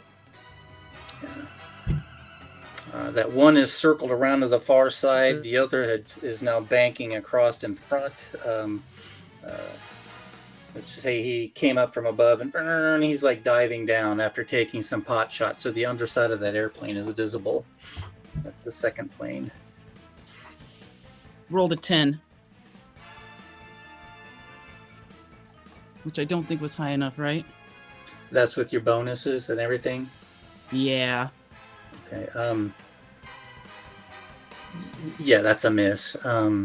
Like the bullet just sort of passes harmlessly through a wing. You just see a poosh punch through, but does no significant damage. That pilot's got 4 points on him. Okay. Amelia? Having heard the alert of we need our parachutes, I'm going to run for the parachutes and start distributing them to everyone so that they are at everyone's location to be put on at their availability between shots. Okay. As you like grab them and kind of like toss them across the floor to their feet, you're able to like get yours on and strapped on in this round. Excellent. They fire again on the plane. The blimp lurches. It actually like physically drops a little bit. And we are back to Apollo. Yeah, I actually had a question. Are we counting it as a full day that we were asleep in the blimp here before the attack? It's been about 46 hours. Okay, then You I took 2 days. just wanted to make sure I got my hit points back after the Yeah. brutal library brawl. Yeah. Yeah. You know what? Would I still get my attack bonus if I were to just throw a stick of dynamite at them? Yeah, as you kind of like wait for one to fly nearby or under, you could just sort of like time the drop. I will do that because it's going to be the same as a pistol for attack and probably do much more damage. Okay, that's a 12 on the die, makes it 15. Yep, that's a good drop. Roll me some damage. How does dynamite work? Dynamite. And then that's 2. Let's see, there's an equipment table in here somewhere. Okay. Yeah, I'm looking at the sleeping weapons bag, right Nine. now. grenade. It just says it costs $100 for 25 sticks. And I'm not showing any damage from dynamite listed here. Can we That's use weird. grenade They've got a damage? grenade. Yeah, use the grenade damage if you've got that handy. I don't, but I It doesn't have damage listed either. It just has price. Okay, well, let's see. If I were to hit A them rifle with does 2d6. I'm sorry, what? Rifle does 2d6. Okay. That's Yeah, the I was going to difference. say a shotgun would do 1d6. Maybe dynamite just does 2 or 3. What do you think, Mia?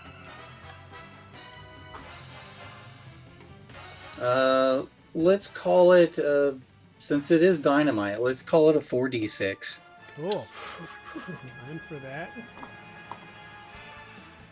That's 17 damage.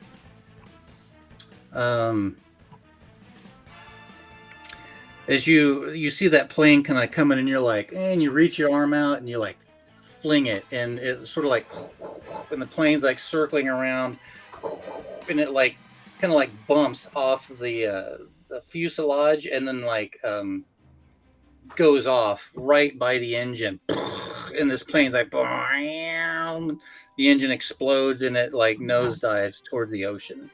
Got one. Nice. Good shot. I should have used the dynamite to start with. Cora. Mm-hmm. So I have one more turn before my contraption is complete. Yes. You finish that contraption this round.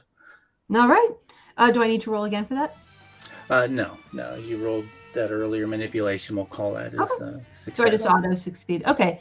And while I do that, I'm putting on the parachute as well.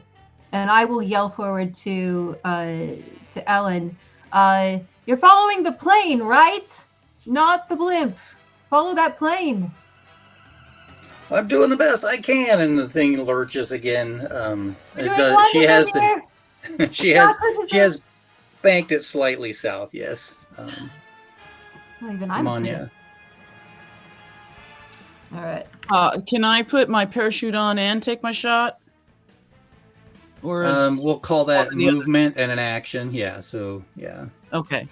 So I'd like to do that if there is a close enough shot to take.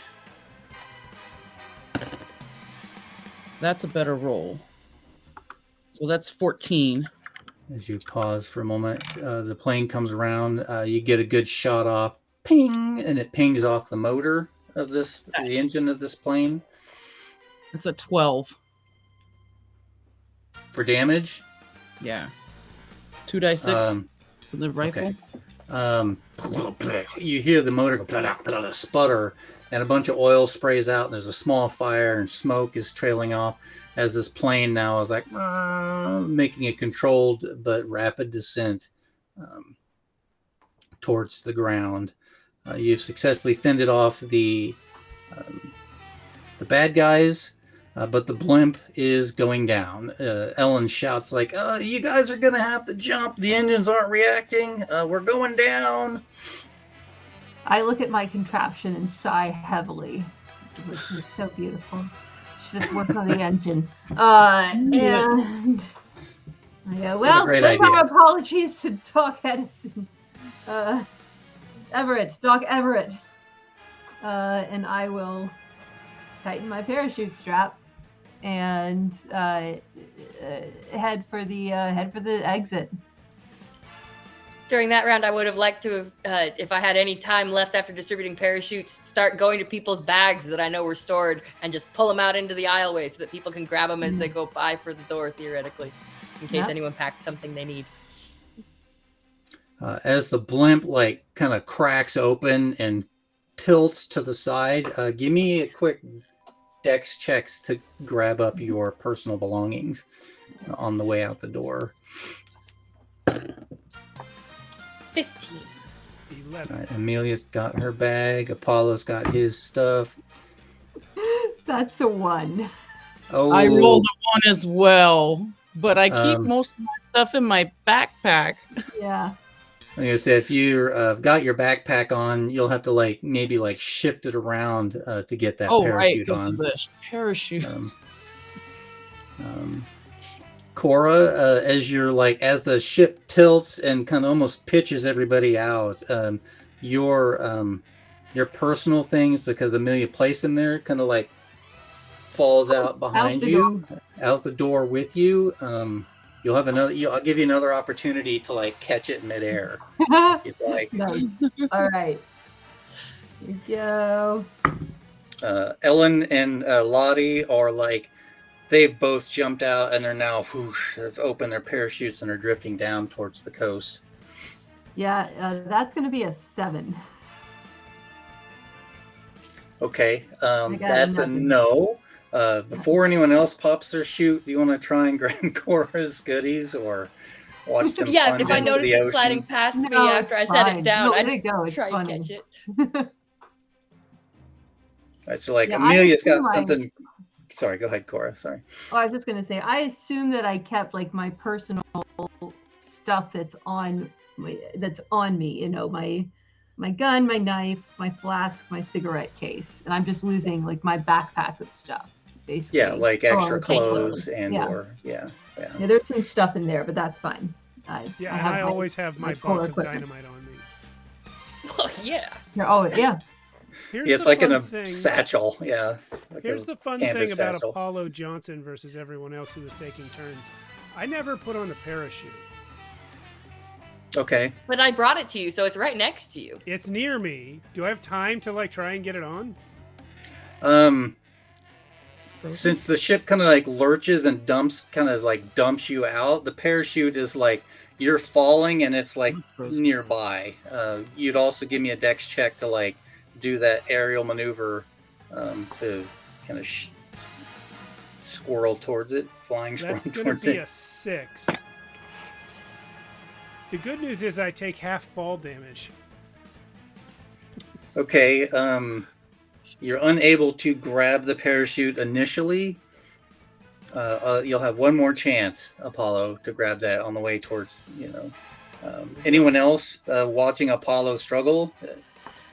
Yeah, I would say as I leap out into the air and see Apollo trying to get his chute, I'm going to use what I've learned about aerodynamics to use my body to angle his way and either get the parachute to him or just wrap myself around him in the hopes that my parachute will hold us both. I did get a 10 on the second try. Hey. You reach out for it, but it's just out of your reach, Apollo. Amelia, give me a dex check as well. Natural 20! Yes. What a moment to get it!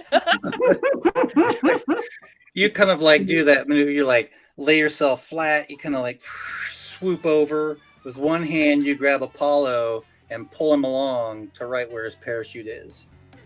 You're much lighter in the air. Yes, I believe everything is technically weightless while it's falling. Thank Somewhere you. above you, you hear Ellen and Lottie like, "Oh my God, Apollo!" We can't hear each other, by the way. Yeah, the wind is rushing by. I'm like, Pull. Yeah. Yeah, as you leap into the abyss, the sensation is both exhilarating and disconcerting. Disorienting rush of adrenaline as you plummet towards the earth. Your parachutes unfurl above you. From high above, you see the biplane grow smaller to the south. And the French countryside comes into focus below you. Your parachutes guide you gently towards the ground. There's a soft glow of the distant lights of small towns. The sun hasn't come up yet. And a pair of headlights heading your direction along the road. You're standing on a beach. Did Ellen and Lottie make it too? Yes, they also have come down beside you. As you are floating down, you see the blimp kind of like hit the ground and crumple just about 10 or 15 feet out into the ocean as the waves are lapping at its wreckage. I put my hand over my heart and just watch it go down. What do you see? I join her in this memorial moment because it was named for someone who went down, and now it has also gone down. Yeah. We're not hearing you. There's something going on with the sound there. What's that? Can you guys hear me? Oh, Yeah, now we can hear you. I can hear everyone. Okay. Yeah, we weren't picking you up earlier, I don't think, though. Because I could hear a little Okay. bit, but Oh, The picture on my end is very bad, so I wasn't sure what was going on. Like for me, it's yeah, frozen. You're out of sync with your face. Okay, it's very weird. Got it. Your face is moving in slow motion, and it must be from a couple minutes ago. You had a hard landing. I'm a little disoriented. some Having nice, some flashbacks. some nice shooting there, Manya. Thank you. Some nice shooting there. And that dynamite drop. I mean, my goodness, that was creative. Oh, yes, thank you. I'm sorry, I'm a little distracted. I seem to have lost another one. Oh, indeed. Lost another. Thornton. Ah. I'm terribly sorry. Yes, well, at least everyone survived this time. Quite. Yes, I edge over to Ellen, the pilot, just to kind of check in and see how she's doing. I'm gonna pat Apollo companionably on the back. Thank you. Ellen is like on her knees, like looking towards where the wreckage is, maybe about 300 yards away. And she's just like, oh gosh, no. And she's like crying. She's like, oh, the professor's going to be mad. I'm sure most of the parts are salvageable. Yes, and just think how much valuable data we've recovered. Not bulletproof. It's Not true, we know bulletproof. that. No. But it I'd like to performed. turn to the approaching headlights and wander that direction while they're doing this, try and flag the car down. Maybe Yeah. access to engines. What was that, Manya? Maybe access to engines. What's in the ocean? It's Flight. sinking. Right, but as feedback for next time, let him know that we should maybe have access to be able to fix the engines yes. mid-flight. Right. Yeah, it's about 15, 20 yards offshore, just a little further north of you. I see what you mean. Yes. Access to engines. We'll put that. We'll make a little checklist, Ellen. Some feedback to some, make a little comment card for the doctor. Yes. Engine access would be good, so we could maybe That's elicit repairs during a battle, or if there's a problem during flight. Ellen does get up and she like moves in that direction. She's like, well, I'm going to see what I can salvage. Lottie, you come with me and help out. Amelia, as you like climb up over the ridge of the beach, there is a small paved road, and a small car rounds the corner, its headlights piercing the darkness, and it screeches to a stop next to you. A woman it appears to be in her early 30s, looks over to you and she's like, "Oh, Benview, can I help you? But I couldn't help but notice your unexpected descent from the sky. Is everything all right?" Is my French Oh, we ghost salute. voice. I'm so glad you stopped. Thank you. We encountered engine trouble and we went down. And I'm speaking French because Amelia speaks Yes, French. And as one did. in this- we had terrible trouble. Luckily, we all were able to land safely. But could we possibly get a ride to the nearest town? We don't know where we are. Oh, my apologies. I'm Elodie Dubois. Bonjour, Lodi. I am Amelia, and I will happily introduce you to my companions. They're all down the hill here. We are just north of La Moraine, Mouraine, La Moraine. That is the nearest town. Please get in. Excellent. I'm going to go to the top of the hill and wave to the others. I found a ride. One of the locals is going to take us to, we're just north of La Moraine. Does that name mean anything to me, Mia? Any reason I'd know that? Other than it's just a southwestern coastal town of France. Yeah, no specific ties to your history. Okay. You do remember that Lottie had explained to you that LaCroix's estate is further south.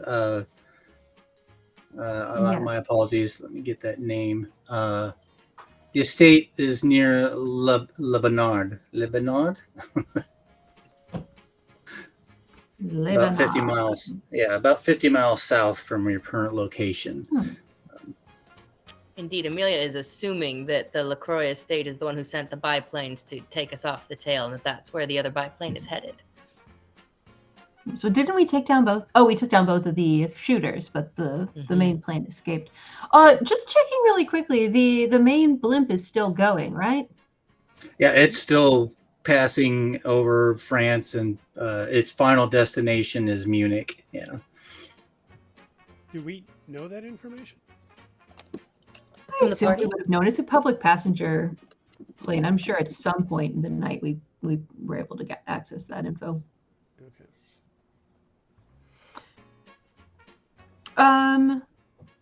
Very well. So if we head into town, the four of us. Yeah, 5, right? Lottie. No, Lottie's staying behind to help. Yeah, Lottie's staying to help try and salvage. As you climb into the car, Elodie, you see that she has a fine dusting of freckles on her cheeks, and she puts the foot to the floor and speeds you down along the narrow roads. As we're speeding along, I'll make all the introductions of Lodi. This is Apollo, bienvenue, salut, and Cora and Manya. This is Lodi. She's helping us out. Merci beaucoup, mademoiselle. Oui, you speak English. I also speak very, very little English, but it is nice to meet you. The circumstances are very unusual. May I ask why you're here? What happened? Blimp crash. We were testing a blimp for Dr. Everett from Jersey. It was going swimmingly until we were Swimming. not so. Oh, yes. Very unfortunate, but yes, let's get you to La Moraine. Yes, I'm sure we can make arrangements for that. Thank you so much. You're very welcome. As the car speeds along the narrow road, you're treated to the visual feast of the French countryside and the ocean. The road winds and twists, demanding quick reflexes from the driver as she navigates sharp turns and unexpected obstacles. And you arrive in La Moraine. Yes, it is nice to meet you. I could take you further on in your journeys if you wish, or find help here if you like. What kind of town is this? Is this like a decent sized town, or is this like a little one pony village? Let me see. Is there a train station? It is a good-sized place. There is no train station here. It's just a small coastal town for fishing village, so to speak. Do we know where this is in location to the estate of the LaCroix? I was going to say the first thing I want to do is find a little shop and see if I can get a map. She had explained that the town Le Bernard, which is near the estate, is roughly 40 to 50 miles from your current location. Okay. Is it accessible by coast? I'm sorry? Is it accessible by going along the coast? Yeah, the coastal road will get you all the way down to Le Bernard. You will pass through. My maps keep. Well, I opening meant up. by if we took a boat. boat or like a fishing, like if I knew somebody from my time in France. Yeah, absolutely. You could try and find a contact and acquire a boat to make the voyage. The estate is located on the coast, so yeah, you could get there pretty easily via boat. I would say give me a history check, but that is not what we are looking for. My brain Well, it's keeps also going to up like. you, but it's just an idea. What we could an option of what we could do. I like it. Started in a vehicle, then we Okay. went by air. Finishing by sea works perfectly well for me. Yeah, just go to town. You go to town. Give me a communications check, Manya, to ask around, influence, motivate, get along with others, see if you can track down somebody. Okay. That's a 20. You absolutely do find somebody that is willing to rent you a boat. Not somebody that you know, but they are. Please excuse me 1 second. They are willing to rent you a boat. What do you have to pay me for this? Or in fact, I can drive you to there, or you may charter my vessel. What have you got for money? I have some dynamite.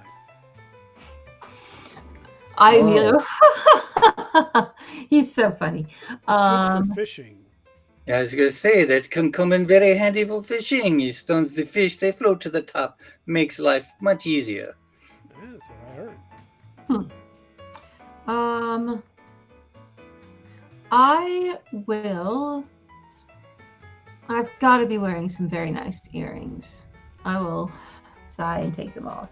Well, I think we'll just have to. Perhaps there's a pawn shop in town or somewhere nearby. Is there anything you need bent or broken? My brother, he owes me money. Maybe you can. He looks up at your mask. Frame is like, I don't. you do could that. maybe I twist his will- arm for me. No, I don't do that kind of work. But like a metal bar that's needs to be at 45 degrees or something like that. I'll give him my earrings and say, listen, I know they're not particularly large, but I promise you they are 100% real. Oh, Jean-Luc, please come here, have a look at this. Another gentleman comes over, like puts a little monocle, and he's like, "Oh, yes, these are high quality. This is very much worth great value. And our Frenchman, I don't know what even to name him. Jean-Luc was the first thing that popped into my head. Pierre, Pierre of the boat. He's like, oh Pierre and yes, John. come with me down to the pier. We will. I will drive you to the south. Come. Thank you so much. I have a bottle of wine and some cheese and some That's- beautiful bread. We can That eat sounds along the so way. French. And I tuck my arm around. I'll take his arm and let him lead us down. And just with turn this on the money. floor. Yeah, with this money from these jewels, you can ride in great comfort. Indeed, I hope so. Merveilleux. What do you think of my outrageous accent? I think you might be from Jersey. Yes, he- is there a I haven't been doing any. I'm trying to remember. If there's a what's the insight check It's in like this 30 game? seconds or so behind. Oh no. Oh no! The insight is Sorry, we just heard the 30 seconds behind. Oh, I'm sorry. I'm talking to my technical crew back here. My bad. Ah, Good luck. AKA my wife. Your voice Good is to have in crew. here. Yes. just communications, Cora. Influence, motivate, get along with others, etc. That I would think that would be. Yeah. I'd like to just kind of take a temperature check on this guy and make sure he's, the agents of the Emerald Dagger are everywhere. Indeed. Okay. Okay, that's not great. That's Can I a do an 9. assist with that if Oh, yeah. needed with alertness? I apologize. I was burping. I didn't hear that. What did you say, Cora and Manya? I was I asking said- if I could assist Cora with that with my alertness. So on your comm, just whatever you rolled, Cora, I guess do it at advantage. Oh, okay. Thank you. That's much better. That's going to be a 15. Excellent. Awesome. Yes. Thank you. Yeah, you get a sense that this guy's like on the up and up. He's just some fisherman from the town. Amani, you don't notice anything about his body language that would indicate that he's like, being deceitful or shows any sort of like combat training of any sort. He's just kind of like, oh, yeah, let's go. Well, in that As case, I you get go and down- share some wine.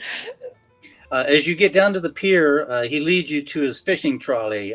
He's like, oh, yes, please board my boat. I do not have a name for my boat. Maybe you can give me a name for my boat. People keep saying that to us this week. The Reginald. We must. Yes, the Flying Reginald. Yes, it is the, did you say flying, Cora? Yes.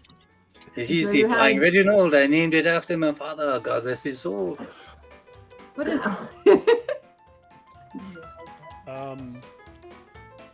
Love it. What's your last name? Thanks for that, Reginald. Steve.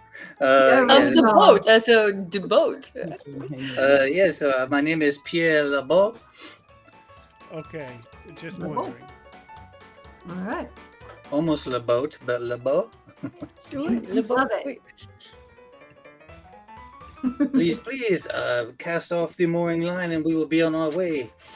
Absolutely. I cast off that line like a son of a bitch. Jean-Luc, go get the beer. Go get the wine and cheese. I brought the bread from the village. Have a delightful picnic on the boat. How far? It's not to be. Yeah. All right. Yeah. Down It the takes a river. little while Right to on the travel. charm. Yeah. It takes a little while to travel. Oh yes. What is your business in Lebanon? I know the estate of Mr. LaCroix. He's a great benefactor for the area. As I slip into something completely different. Oh, he is. How wonderful. We are tourists, and we had friends traveling through Lebanon that we were going to meet up with. But tell us more. Is there? I think I've heard of the LaCroix estate. Is Mr. LaCroix in residence at this time of the year, or is he traveling abroad? Oh, I cannot speak to this. Mr. LaCroix, he spends much time in the town, also in his estate. He again, a great benefactor, brings, shares his money very, very kindly, takes care of the children, takes in many orphans, pays to feed and home them. Oh, how very Marvelous. kind. Well, do they offer tours of the estate? Mm-hmm. Oh, I do not know. This is not something that would interest me. Maybe you can ask. I can drop you off nearby. The gates are just there on the road. Gates, you say? Yes, did you say gated estate? Yes. Perhaps you should drop us a little ahead of it then, so we can enjoy the walk up and see the view of approaching the gates in all their splendor. Yes, absolutely. Is there a town or an inn nearby? Yes. Le Bernard is a little further inland, but there's a small town, yes, just there on the coastline. Is Le Bernard the town, or is it the estate? The estate, out of character, the estate lies between the small town of Jardsamir. I'm mispronouncing it, I'm sure. Jrdsurmer, Jardsamir. The estate lies between that and Le Bernard. There's a small area there. Does the estate itself have a name? It's just the LaCroix estate. I'm going to post the map. Where's my Discord? There we go. Drop a map here in the Discord real fast. Cool.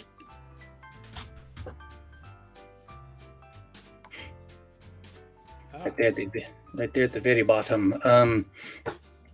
So yeah, he pulls over at that small town, drops you off there. In Jardsamir. It's like, oh yes. Help Sir Mayor means by the ocean. Oh. Yeah, the estate just over there. Thank you for sharing a meal with me. I hope the cheese and wine was satisfactory. Oh, it was delightful. Thank you so much. Absolutely. He kind of looks to you, Cora's like, oh, if you're ever in the area again, please come visit. Again. Oh, anytime. I'll bring another pair of earrings. Oh, yes, about that. And he's like, you may have this back. Your company was quite sufficient for your... I would hate to take from such fine people. You are just too kind. Thank you so much. We were dreadful fish on the way back. Maybe we will have a lucky haul. I'm going to hope that you do.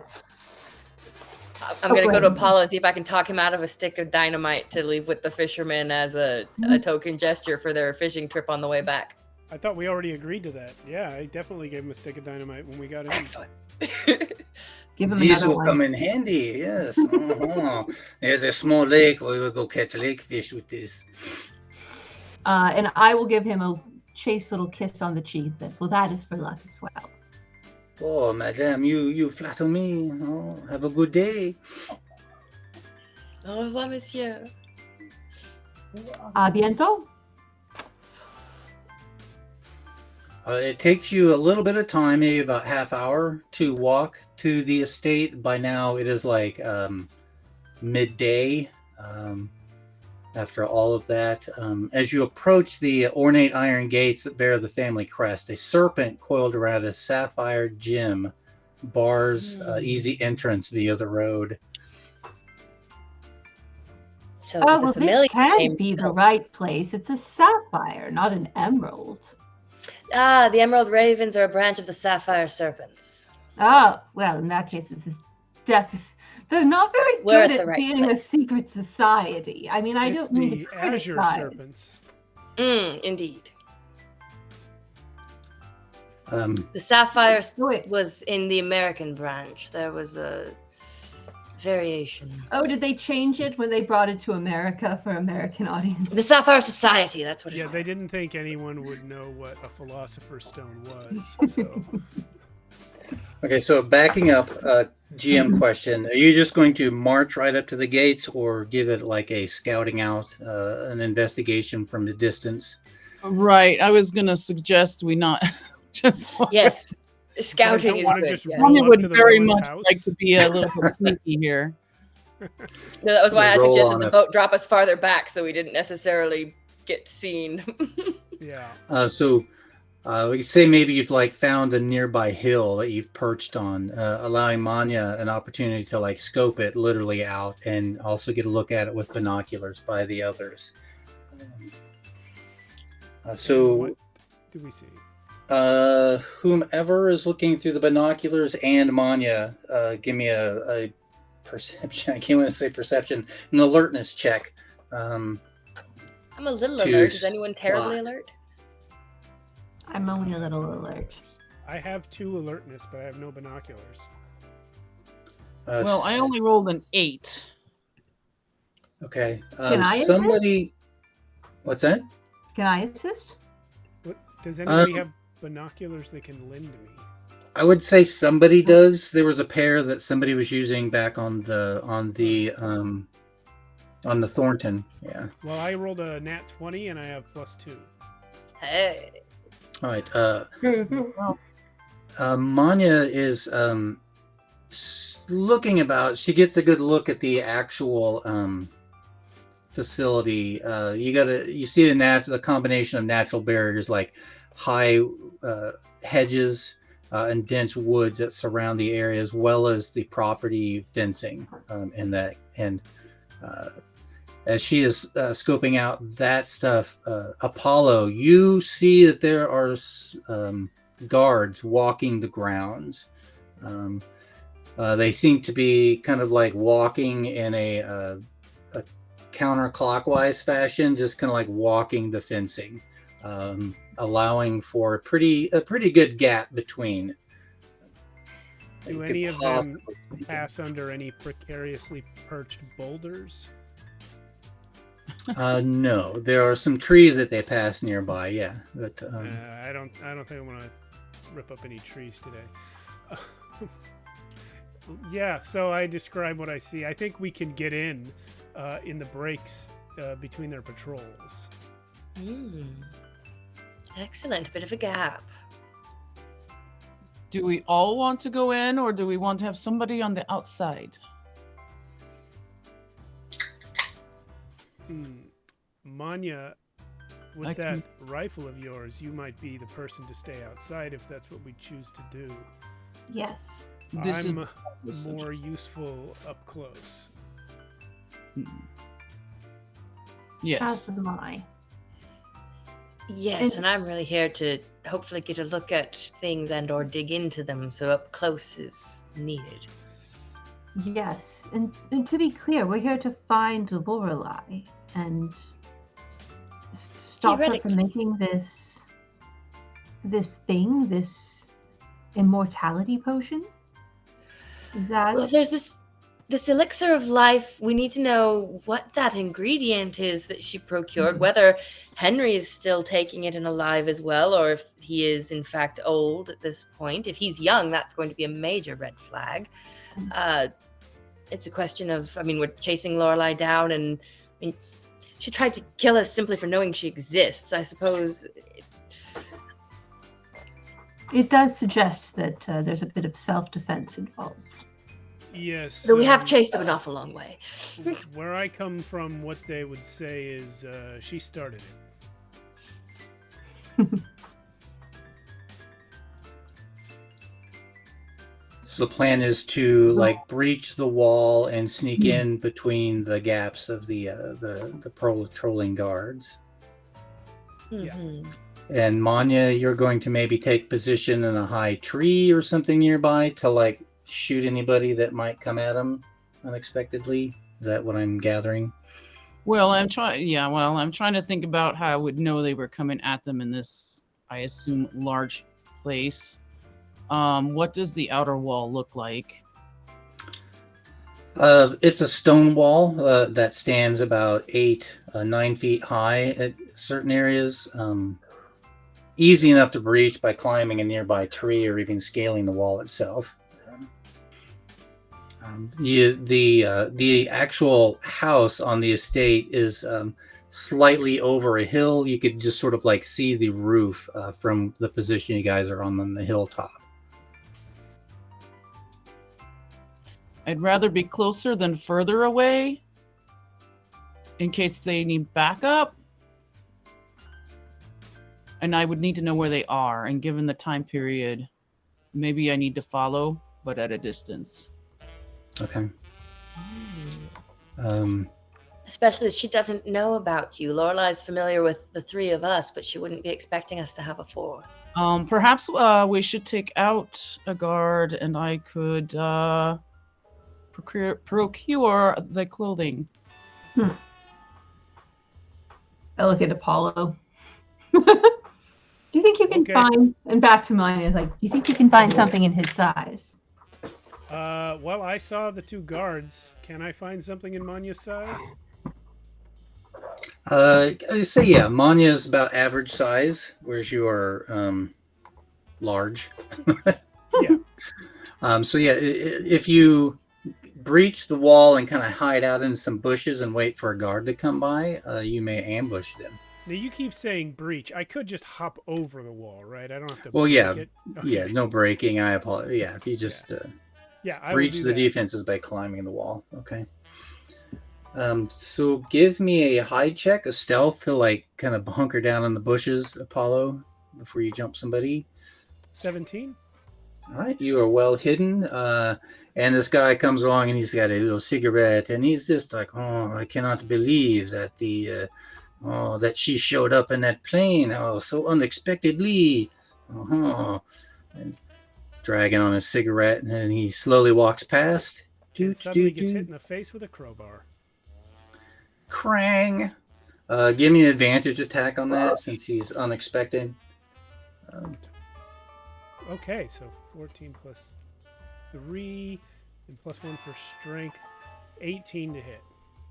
That is definitely a hit on this guy. Alrighty.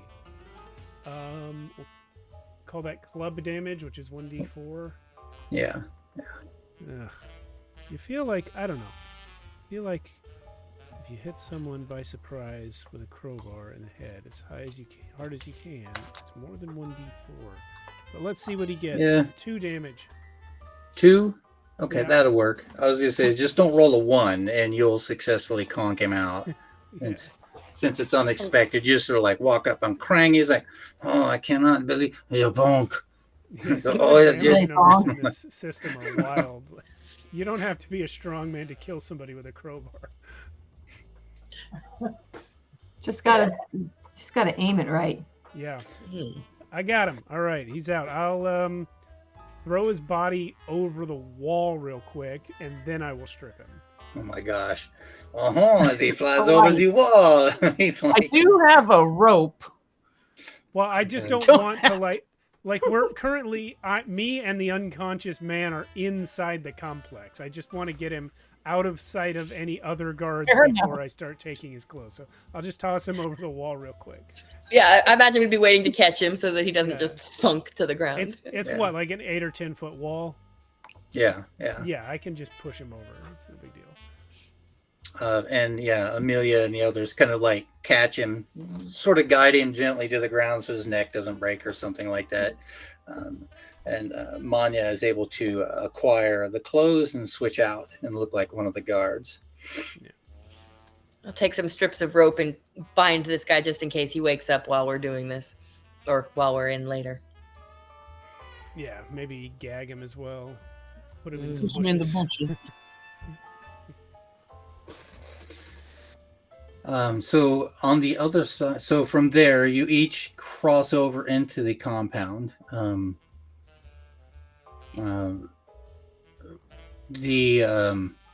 How will you approach the building? Again, there are shrubberies and trees leading up to the building. Nothing spectacular.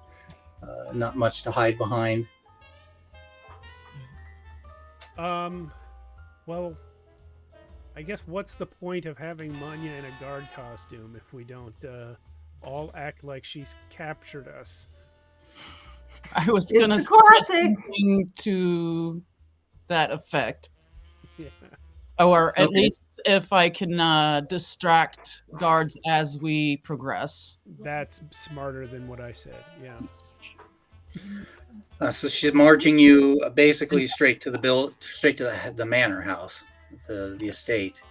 Are we going to go with trying to hide and having Manya distract if anyone starts to notice us, or are we going in as fake prisoners? Yeah, Or which splitting was the difference. Split the party. Maybe one of us is a prisoner and a distraction, and the other two are sneaky. We could replay the library. I could go in as the distracting prisoner and say that I was captured trying to stake the place out. You guys are back in town, and I hope you all are coming to rescue me. And that surely that, you know, if they leave a message for you at the hotel we're staying at, you'll come ransom me, and I can go off on that for a while. Cool. Let's do Sure, that. let's do that. And Cora has probably really good stealth, I do. and I And also I do have not. a stealth. Yes, the stealthy people will stealth. Yes. As you approach the building with Amelia in tow, or before you, Manya, a few of the guards just kind of like wave at you from a distance. They're not close enough to recognize you, and they like give you the big thumbs up. It's like, oh, we see you have caught somebody, eh? Yeah. Like that there's And just always always people on- breaking in here. Since I've spent some time in France after leaving Russia and making my way across Europe, I'll respond and, appropriately. I have no idea what that is. I don't speak French, but Manya does. Manya They're does. like you're like Yeah. wee wee, yeah. Smoke oh, another yes. one, boys. I don't know. These crazy locals keep jumping the fence. Oh, one day they will learn. Maybe I'll get to smash this one's skull. Oh yes, as long as they don't I'll shake her do a bit. Not too hard. As you approach the mansion, you see, it's an architectural masterpiece, an exquisite blend of French chateau and modern luxury. The stone face is adorned with elaborate carvings, tall white windows overlook at the garden. As you approach the front door, there will be a guard that greets you at the door. And we'll pause. Cora and Apollo, give me a stealth check to Roll sneak some up. stealth. All right. All right. It's an 18. Do I get to add? Well, it doesn't matter. I don't have any. You nailed that. Yeah. Stealth. I got a 10, but do we get any help from the distraction? Yeah, totally. In what form? Advantage or a bonus? Yeah, do an advantage, especially since you're kind of like following Cora's lead. Okay, well the 10 was Also. still better. Okay. You kind of hunker down behind a couple of bushes that are just a little too small, Apollo. Doing the thing where you're like hiding behind a sapling this wide. Yeah, you're like, they can't see me. They can't see me. But with the distraction at the front of the house, nobody notices as you approach the side of the building. Once you've kind of reached the side of the building, again, there are some windows along the side, some fine brickwork. What would you like to do once you've reached the side of the house? Can the windows be opened? Yeah, if you give one a try, it's definitely loose on its latch. Yeah. Great. Is that a roll or is it just automatic? Just an automatic. Yeah. Great. Give me a boost up. And just whoop up into quite easily into the window, which I assume is French. But yeah, and I'll give Paulo a hand up as well. Thanks. Right. As you, he's probably like, he grabs it and just sort of like, Yeah, whoop. I just kind of step in. Yeah. Give me 2 stealth checks as you enter the house.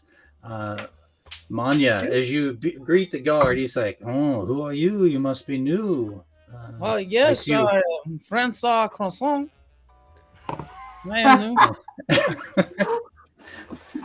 Well, it's Since, nice to meet you. My apologies. I see you have caught another of the locals trying to sneak in. Please give me a communications check to see if he buys your bullshit. I got a 14 coming in the window. If I start. Okay. I got I a nat thought I'd 20. put money and manipulation. Did I not? Oh well. Okay. Dang, that's a 6. On your So- comm? Okay. As he starts Man. having the discussion of I don't recognize you, could I start to just become distracting and loud and start demanding to speak to Lorelai because I know she's here? Then I could say, "Oh, I don't believe this happens on my first day." Spell shoot, Uh-huh. crazy. I don't know you. Londoners. Very suspicious, but how would you know that Lorelai is here? Oh, she went. Because I know she's here. I demand to speak to her. Take me there now. Unhand me, you dreadful people. I wish to speak to her. She'll want to speak to me. I guarantee it. Can we hear the argument from where we are?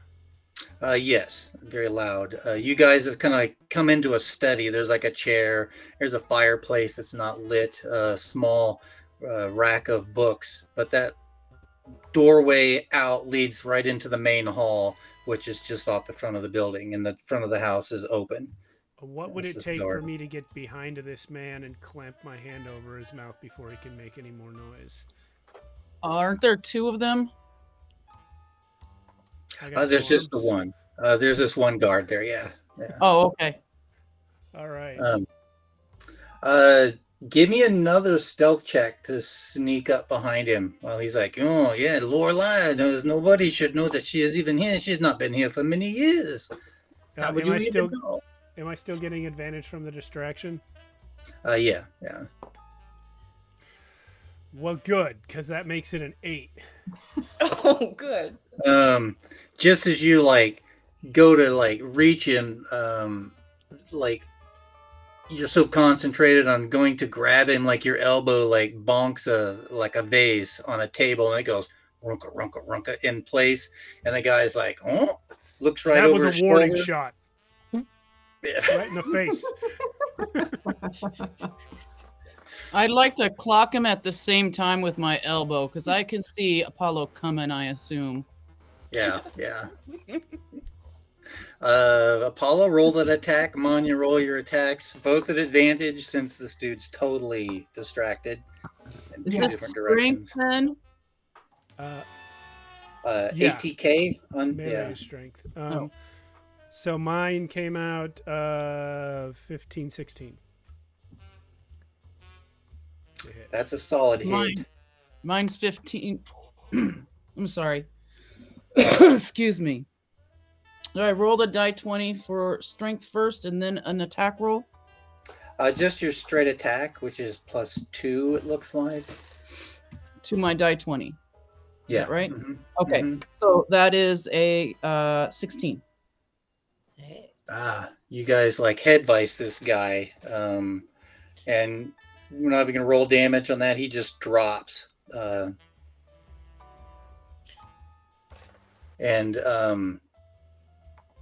Well, you really should have let me in. question: you just gonna let him fall to the ground, or catch him before he, loudly clunks to the floor? It's I'll not catch Manya's him. way to catch Yeah. people. Yeah, I'll catch I'll him with catch him. particular focus on catching any weapons or anything else he's holding that would hit loudly. Okay. So as you like elbow vice him and you pop him in the face, he drops. He sort of like crumples. You catch him in your arms, Apollo, and are able to like drag him back inside as the others follow you in and close the door. Okay. Yeah. Check him for weapons. He has a revolver on him and a knife. That's it. Does anybody Yeah. want Same a as me. revolver? It's and a knife? we'll call it a pistol. He's got a 45, which is a D8, of Ooh. damage. What kind of knife? Yeah, kind of a combat knife for lack I'll of a take better, that. maybe like a bayonet that someone might have affixed to a rifle. You just got it slipped into a sheath. Yeah, I'll take that. Apollo, are you taking the gun that does the Yeah, D4? Sure. It's a D8. I already have the same gun. You can have it if you want it. Yeah, it's Excellent, a yeah, I'll 45. take It's a hog leg. Yeah, I could Wow. take someone out with that. As you're here in the hall, and you kind of like, there's of course like a little coat closet you could stash him in if you'd like. Yeah, we'll do that. Put them in a trunk or whatever is around. There's, it's fancy hallway. It's got polished marble floors, intricate woodwork. There's a fine crystal chandelier above, and lining the walls are 4 paintings, one of which you recognize as you look at that. Lorelei is standing in the painting with 3 others. Is one of the others a young Ms. Kensington?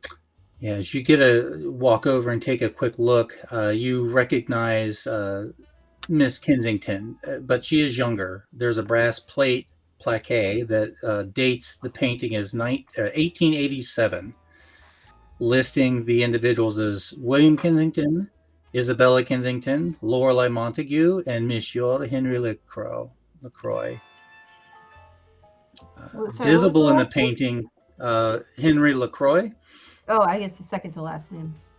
Lorelei Montague. Sir Kensington? William Kensington is very visibly, he has the Solomon scarab out, resting on his shirt.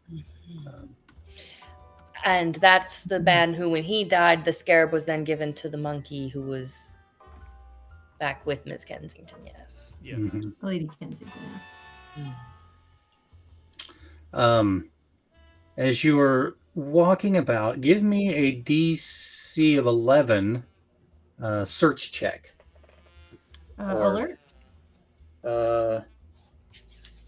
Yes, alert, spot, listen, search. Yeah, alertness. 20 for me.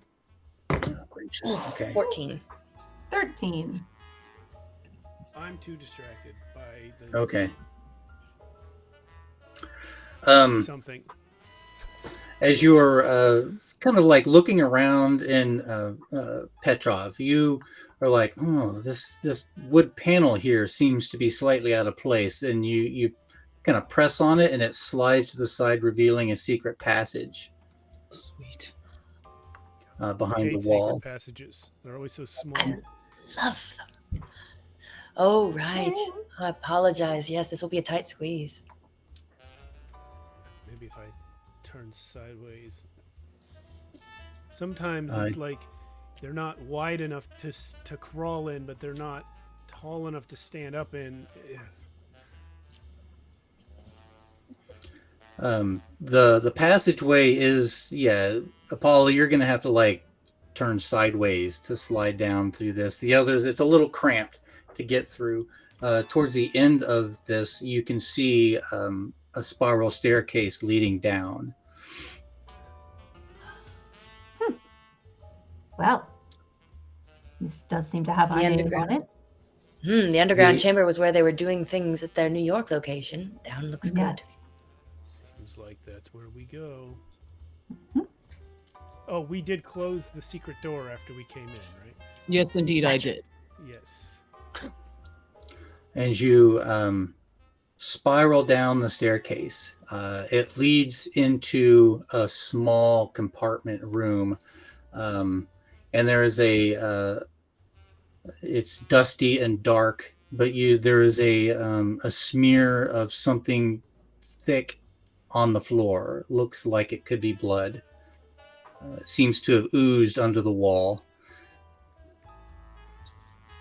Can we tell? I don't know how dark it is. Can we tell what, like, did it splatter onto the floor? Did it get poured onto the floor? Like, was someone killed right here? Like, how did this happen? It looks like it has seeped across the floor under the edge of the wall that's right there. Oh, it came from the other side of the wall. Came from the other side of the wall. Yeah. And are we It's sure just it's blood, or should we check closer to see Yeah. exactly what Give it a is. sniff. Yeah, it's got that distinct iron smell. Aha. It's blood. Okay. It's blood. Fresh. Oh dear. So, is there a obvious way to get to the other side of this wall? As you search the area, give me another alertness to search. See if you can find a hidden latch or something to release the Aha! panel. 22. Only 18. Because you're like each kind of like fumbling around in the dark a little bit. Somebody, again, you guys have those owl goggles. You can see in the dark, or maybe you got an electric flashlight. But Apollo, since you kind of bent down to like get a look at the blood, and you're kind of like looking down from there, there seems to be like a depression in the wall over here in the brick. And you reach over and you press in on that, and the wall itself, just you hear this click, and it opens just ever so slightly. Everything seems to be easier when you're small. Giving a quick As you- listen, are there any voices in the room that we just opened the wall to? You hear shallow breathing on the outside. That sounds like someone who's been breathing a lot, perhaps. I'm gonna go It- through the door. Does. As you swing the door open, there is a man lying there in his own blood across the room. Just seeped out and is spread through and under that door. Oh, who are you? Is there anybody else in the room? Is it a? It's a wine cellar. Yeah. And so he's There's- right in front of us, and there's rows of. Yeah, bottles. Yeah, there's hundreds of bottles of wine. Yeah. Does he What bear part of resemblance to the man in the photo or the painting?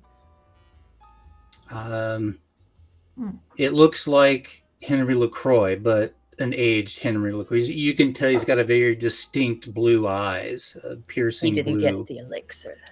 what part of his body is injured? He's got a knife sticking in his upper chest, just above his heart, and a serious wound, like a cut in his thigh as well. Is anyone medic? I've got a first aid kit and I've got Hey, there we go. survival. That sounds like yeah, what we I have a need. +2 survival. I don't have a first aid kit. But I also want to check out the room. Is it small or big? The room. It's a good sized room. Maybe say good size, maybe like 10 by 20, but it's got like rows with wine racks, and then like at the far end there's a staircase that leads up off to I your don't want left. anybody jumping out at us. Yeah, if you hand me the first aid kit, unless you have any bonuses to it, I'll take it, because I'll go right to him, trusting you guys to cover me. I just have a +1, so I have a +2 in survival. yeah. I'll Is that scope what the we room. use for this survival? I would assume. Track, it's- forge, water, navigate, manipulation, mechanism, science, equipment. I would say, gosh, who knows? For first aid? Yeah. Can I argue manipulation? I was thinking manipulation Yeah. because it's still Yeah. like, Oh, it is manipulation. It's on page 15. Binding. says wounds, etc. first aid Okay. kit. Oh, All right, fabulous. thank you. Successful. Thank Yes, you. I I appreciate will- that, Steve. Perfect. Manya, may I borrow that? Absolutely. And I will get to work very quickly. Like, don't touch that knife. And I'll be focusing on the leg wound, which is open, and Okay. trying to stop that bleeding. So if she While passes she- her manipulation roll, he should regain 1d4 hit points. Excellent. Okay. While While she's doing that, I'm going to respond to the question of who are you people and say, we're Ivory Keys. We've been sent by Lady Kensington. And if I'm putting my pieces together correctly, I'm guessing your ex-wife was rather put out at something she just found out you did.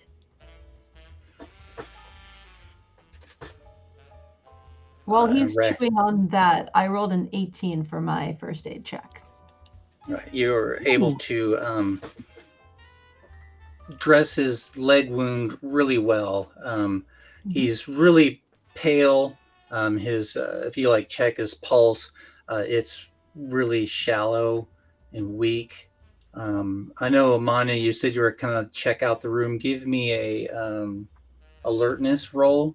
As Yeah. Can you, I ask what is the lighting in there? Because I do have a flashlight that there's like makes me some light. electric. Yeah, there's some electric bulbs that have lit the area, incandescents. Okay. Then I'll just have my rifle out. Okay. And Excuse 13. me. Oh, wait, I think I did the wrong math. What am I rolling for? Alertness. Yeah, Alertness. you're doing another alertness spot. That would be Dangers. 11. 11. You're looking around. You do notice that there's some like dust that's been moved about. Some dusty footprints that kind of lead up to a wall and stop there, but it looks, but there's nothing else there. Apollo, I'm sorry, what were you doing again? Nothing actually. I was going to bind his wounds, but Cora did that. So Okay. I guess I will talk to him. I will also give Amelia kind of a harsh look for immediately revealing that we're Ivory Keys. But I will say, it's all right, man. Just think about the sunshine and the woods. She's gone. I cannot believe that you're associates of Isabella's. I regret the way things played out between her and I. The death of her husband was a tragedy. Yes. I wish my family had never taken in that Russian brat. I'm sorry, Russian brat? You may know her. You may know her as Lorelei. I've got the Your family took her in. pistol in my hand. Yes. She was adopted by the Montagues, but they lost track of her during the war. Which war? The The Franco-Prussian Great War? War? The Franco-Prussian. Franco-Prussian War, yeah. Thank you for clarifying the war you were talking about. It's been a lot of wars. There's always some kind of war, It's always another war. especially Yeah, in especially- Europe.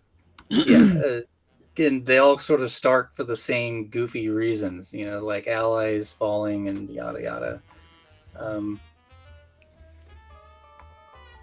My apologies, 1 second. Are you saying Lorelei is responsible for Lady Kensington's husband's tragic death? And my own. And he looks at the knife. Hmm. We had a binding spell. Somebody must have broken it.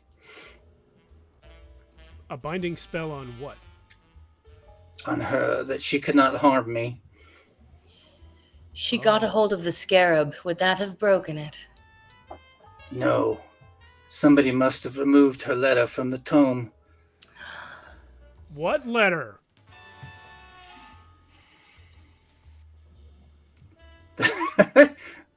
The letter that she wrote, but she took the map. She took What the map?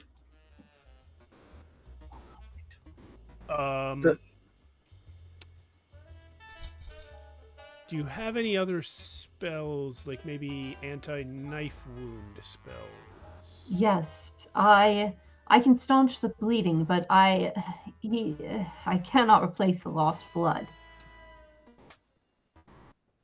Well, We need to get this man to medical assistance. He's proper already medical told us this is his end and that he is dying. He's named his murderer. That means he has no hope to live through this. Quickly, man, speak. Map to what? Point us in the Monty's gonna direction we shake will her avenge head you. and say, I've seen this too many times in the war. He's not going to. There's not enough. what What about the 1d4 hit points? Yes. What about his 1d4 hit medical points? that attention's too far away. You have prolonged my life just enough for me to say that the map to the possible locations of the Azure Serpents, hidden artifacts. Oh, come on. Anybody want a free knife? Manya's always up for another weapon, There but you if go. anybody else needs it or wants it, they can have first dibs. I've got a machete. I don't need this little stabby guy knife. As you pull that knife out, and you lift it, instead of the blood like dripping off of it, it pulls blood up and into it. Oh, fuck. I mean, wow, Is that something that is there anything about the knife? Does it have any markings or anything about that would ping lore information as something I would be familiar with, as something they would have maybe? As it like drinks the blood in, the blade is covered in blood, but like it sort of like absorbs into these there's like 4 ruins down the length of the blade that the blood just sort of like oozes into. And Manya, if you're holding that, you get this like surge of warm energy up your wrist and into your hand. Is there any chance that I would have recognized it from a prior client that I may have? You do not recognize it. Amelia, I don't like it the way it feels. Can I drop it? Sure, if you wish. Amelia, the ruins on the side, you don't recognize them immediately. You'll have to do some research. Yeah, I'm gonna throw that down. I will Okay. take the vampire dagger. Not It doesn't enough, seem bro. like something we should leave lying around. Yes. Indeed. I want to look Put into it in definitely. something, but not in my hand. I'll put it in with the dynamite. There you go. Oh, Sounds Okay. appropriate. Wait. The box of dynamite that I'm just carrying. Good. Yeah, Everything again, dynamite, I- so angry. I'm just imagining really that you've got like this canvas satchel that you've got it all kind of stuffed down in there. Oh, maybe, but the thing says box of dynamite, so just- It's a box that's in a set. I don't know. That's all right. Well, I just want to have each of you in turn do a search of the room. I know it's like it's about time to call it a night, and you're nearly there. Like I got a dirty Yeah. 20. This on close. I got a 10. Okay. Is this alertness? 18. 8. 18. Apollo and Amelia, you're kind of both drawn down that passage where Manya had initially started to look, where there's these dusty footprints. You find another secret panel into a small chamber. The chamber contains a handful of dusty tomes and ancient artifacts. The tome, nothing, just like nothing I can give any details of right now. But as you like kind of flip the tome open, it speaks of the map, but it also gives has 4 riddles within. And it's just it's not a thick tome. It's just only a handful of pages. The first one reads, and pardon me. In the land of temples, where history's secrets keep, among the sacred stones, the goddess tears sleep. Follow the path of shadows where once the giants stood, and in the heart of Harg Giem, you'll find what's sought for good. In the heart of what? I'll post this in the Discord. off the top of my head, I have a feeling we're going to Greece, but I can dig into this. Greece. I have to admit, I thought South America first. I could see that too. I mean, it could also be Egypt. We're definitely going to have to study this. Yeah, I 100% thought. Marvelously. Marvelously. Give me a lore check, Meredith. Excuse me. Can I Amelia? use one of my Sorry. 3 PowerPoints that give me this is in a book and I can automatically succeed this lore check? You can definitely do. Let me throw a few more of these. There are 3 more riddles. I'm just going to drop them all right in the History's secrets to me says the Library of server. Alexandria, which would be actually not actually Greek, but Egypt, which also has all of those temples. The Yeah, goddess. these are 4 separate riddles. The first one, the island temple. The second one, in the halls of misdirection. The third one, where the Nile's ancient waters flow. And the fourth one, where dragons once danced and the emperors ruled high. In Xi'an's heart, where history will not die. I think that you may have been onto something with thinking Israel or one of the Holy Lands in the Middle East for this first clue, considering we go then to Egypt with the Nile and then to China with the dragons. Oh, I'm so excited. What an adventure we're going to have. Your lore check, what'd you get on that? I'm using my PowerPoint to automatically succeed to because automatically it's in the book. get. And that's on which of the riddles? The first one or The first one? The first one. And the land of the temples, you recognize the name, again, I don't know how to pronounce that, Hagarguim. They are ancient ruins on the island of Malta that date back to like 3200 BC. Marvelous. Actually, I think we're going to Malta for this one. The Mask of Loki must be in Scandinavia.